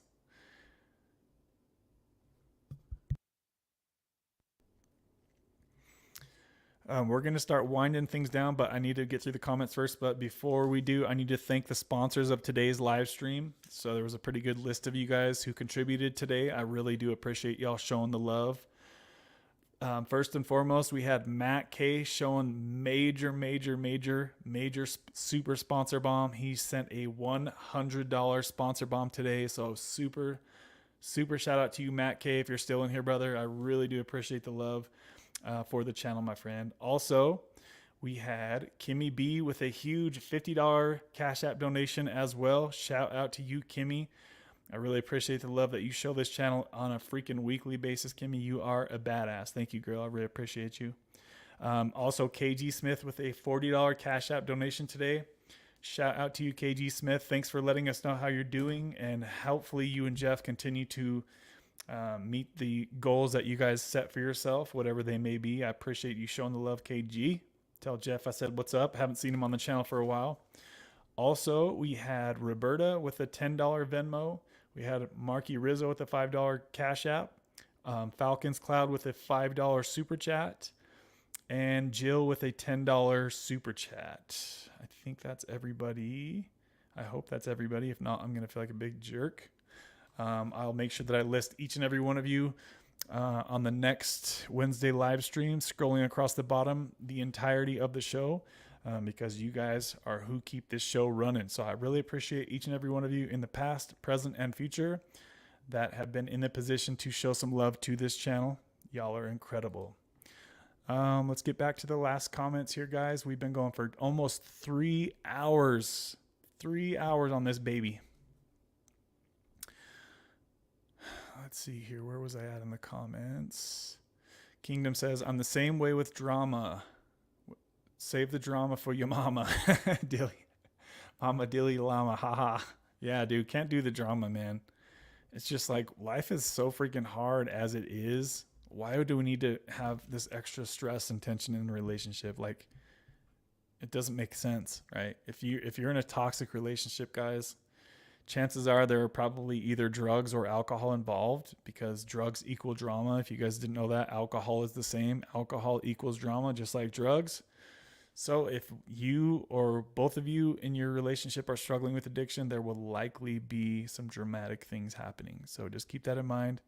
Good reasons to try to work towards sobriety, guys, especially if you're doing like hard stuff, fentanyl, if you're drinking a lot of vodka every night or hard alcohol every night, there's going to be some drama in your life for sure.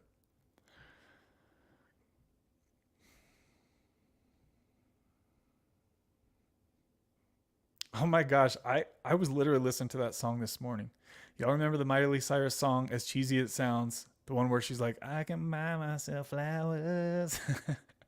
Yes, I was just jamming that song this morning, about 5 a.m. Yeah, be good to yourself, guys. Mama Cindy always says it in the comments. She's like, be good to you. And that's a very important thing, that you guys are good to yourself.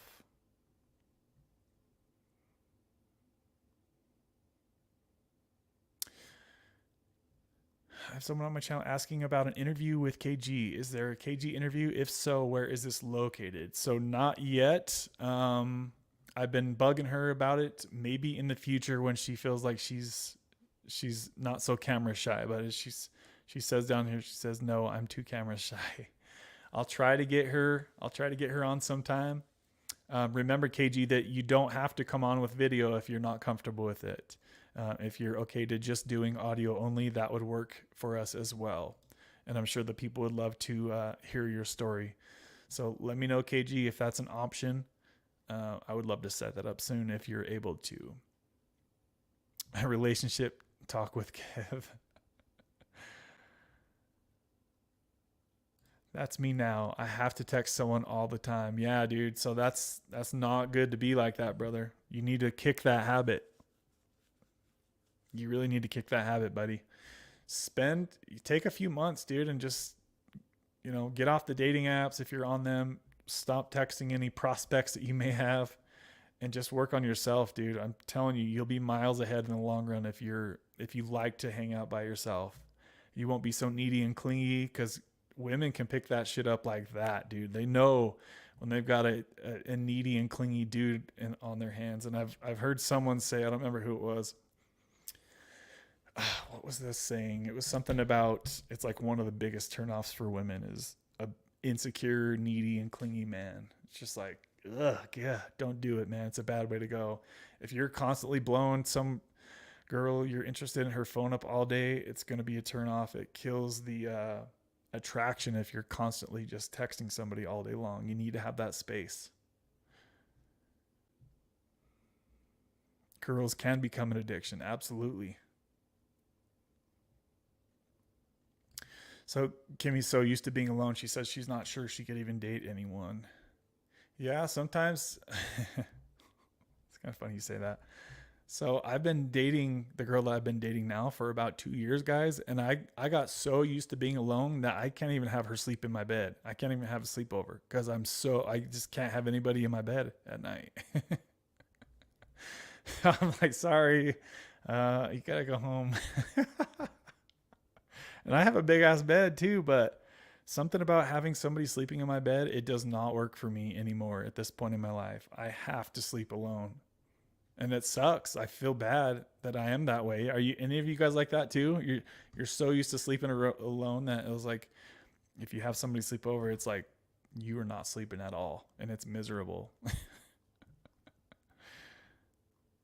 feel like a jerk.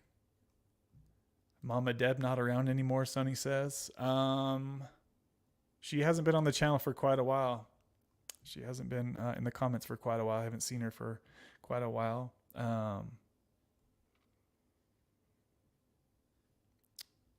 Yeah, that's really all I'll say about that. I hear she's doing good and she's still dating the person that she was dating a while ago. So that's the last I've really heard from her. I've been addicted to my fair share of men, but for different reasons. I'm down for the No Drink 2024. All right, Kingdom's in as well. Great stream, Kev. Slow-mo says, thanks, brother. I appreciate that. Thanks for being here with us, Slow-mo. Mom Deb is doing great. She has a boyfriend. She's got some making up to do. Holy crap. You guys were going off in the comments. Thank you again, Kevin. You're the man. Love you all. Thank you for hopping on with us, Gonzo. It was awesome to have you on today, brother. 3 years off subs for Sunny S. Killing it. I do drink here and there when I'm feeling frisky. Well, that's good. Hopefully you've got that. It sounds like you've got the alky under control, so it doesn't sound like that's an issue. So, hey, enjoy as much as you can, my friend. It's always awesome to hear, you know, like Sonny just said, he's been off Suboxone for 3 years. Dude, that's a long time. Yeah, it was subs. Oh, wow, dude. So you guys broke up because you were on subs? Dude, that blows my mind when I hear stuff like that. I remember hearing Reed talk about that. He was like, yeah, my girlfriend doesn't want to be with me because I'm in Suboxone or something like that. It was something kind of like that. I was like, what? And then he got off subs and then he went to like a lot of alcohol and then they broke up over the alcohol. It's like, damn, dude, that's a lot. That's a lot. So he was on oxys. So yeah, that's what I was on too. My kitty was sick this weekend and I thought my world was going to end. It's horrible. I know. Oh man, when the animals are struggling, it's rough. It's so rough.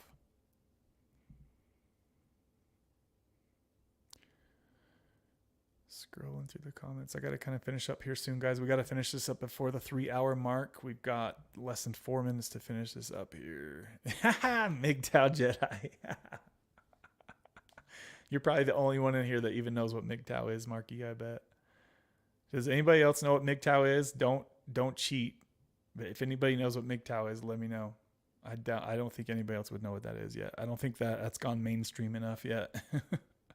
Yet was the key word to that.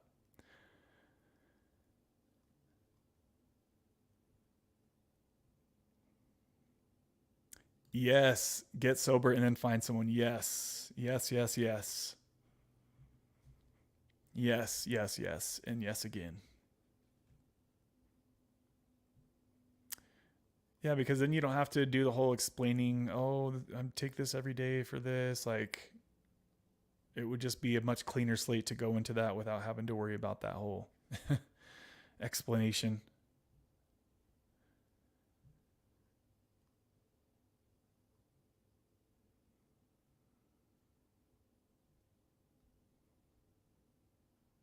Dang, you guys went off on the comments. I can't even keep up with y'all. I just really loved her, man, but felt like maybe I wasn't good enough. If I was on my game, she'd still be with me. Maybe you guys just need a break for a while. I've experienced a lot of relationships in my past as well that we just needed some space for a while. And if y'all meant to be, then maybe y'all work it out in the future. But Imagine how much better it would be if you were able to put this behind you, right? It would be a lot better. If you're at the point in your recovery, I don't know how long it's been since you've been off of street drugs. That's a deeper conversation, obviously, but hopefully you're not like, you didn't just relapse a couple weeks ago and you're trying to rush through Suboxone. Hopefully it's not that kind of scenario. If it is, slow down type of thing. But yeah, just take your time and work on yourself, brother. One day at a time. The pain will heal. I promise you. I promise you.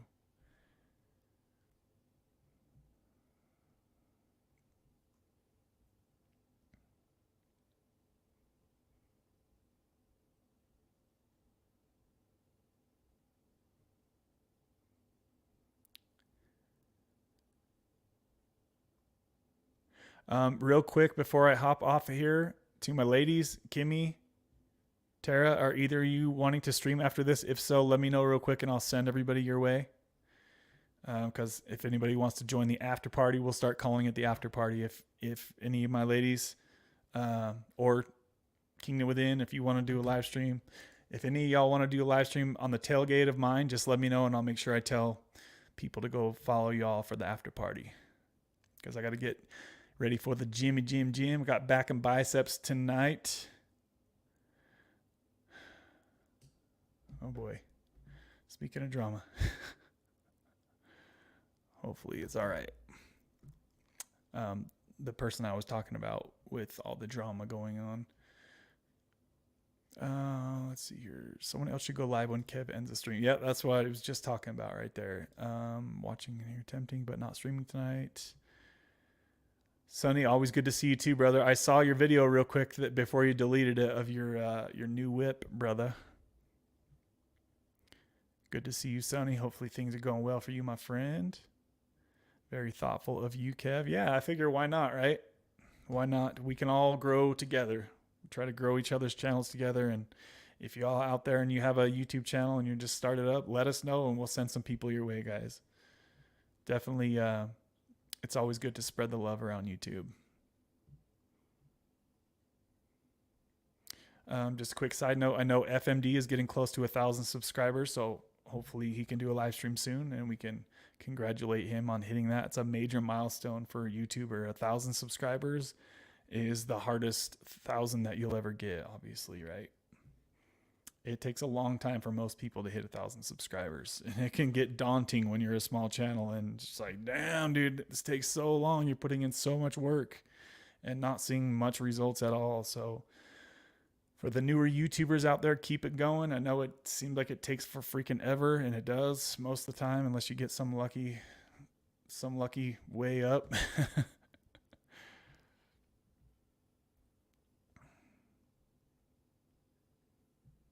I mean, it's taken me over 5 years to get 3,000 subscribers. That's a long time. That's a lot of work.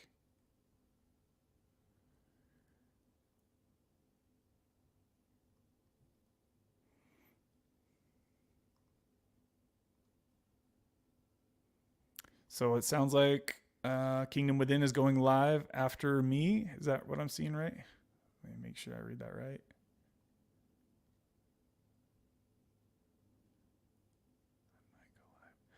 So took me 8 months to reach 1,000. Dude, that's pretty fast, honestly. That's pretty damn fast. Yeah, I would say, I mean, I think it took me 2 years to reach 1,000, if I can remember right. And I had Rock and Roberta kind of helping me along too. She was kind of like how I'm being for other channels, trying to help funnel people to their channel. Like Rock and Roberta, I think at the time she had like 2,000 or 3,000 subscribers. And she'd have me on and she'd tell people to go, so that's what I try to do for others. I try to help, even though I'm only a small channel for, it's still 3,200 subscribers that I have that, it can help get somebody started off on their YouTube journey. So I try to help out however I can. Peter says 8 years and with my lady and don't sleep in the same beds. I need a fan in space. Dude, that's exactly the same thing as me. I have a loud air fan and I can't sleep without it. My sleep is already hard as it is. Great live stream, Kev. Y'all have a blessed night. So are you not going up Kingdom or are you? Let's see. Is he going?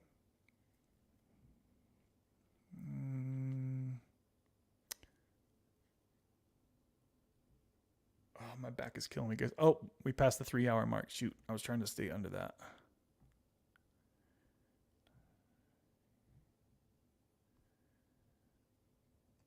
What if I go 2 days without taking any subs and the third day I only take 1 milligram? Could I taper down faster? Yes, that's a fast way to speed up your taper for sure.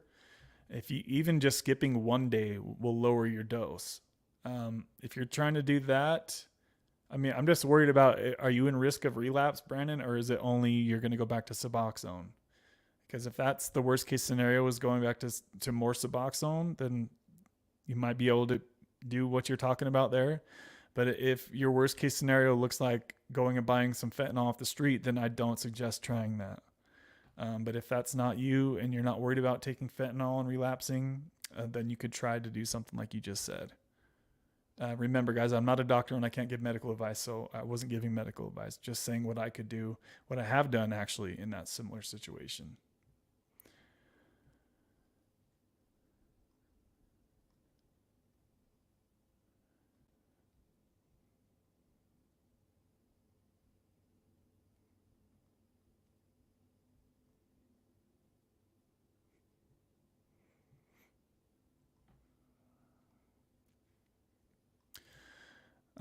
Brandon, if you need to contact me and have a private coaching call, you can reach me at there's a link in my description box for clarity.fm. You can feel free to reach out to me via that if you'd like to, brother. We can have a conversation in private anytime, day or night you'd like to. It's pretty easy to set that up on there as well. So I think somebody might have posted a link to that if you're interested. 24 Sunny.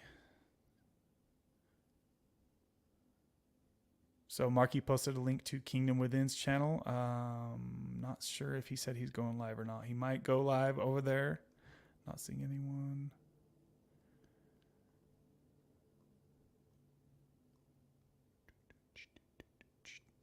Man, you guys are going off in the comments. I literally can't even keep up with y'all.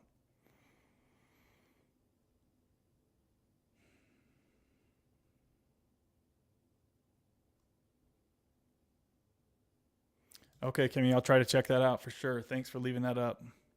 I heard bits and pieces of it as I was trying to catch up with y'all, but I couldn't catch up. She's probably going to go live after.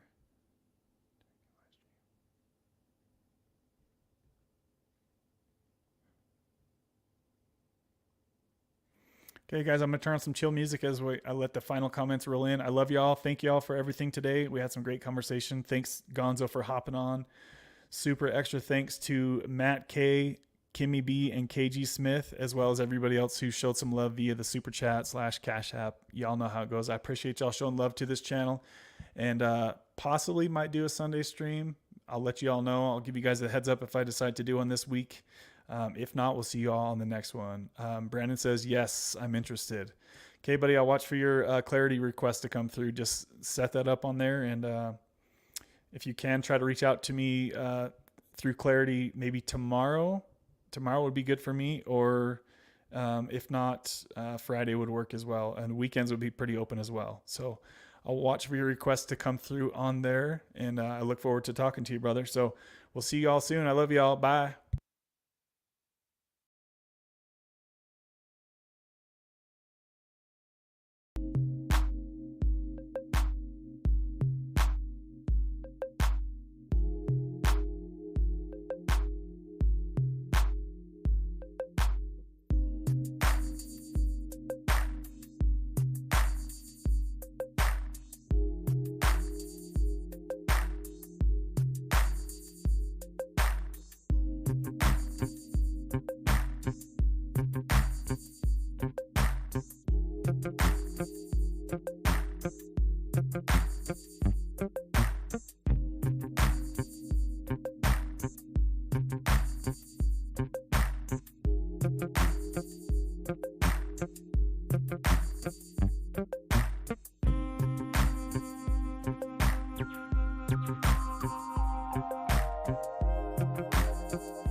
Ain't nobody got time for that.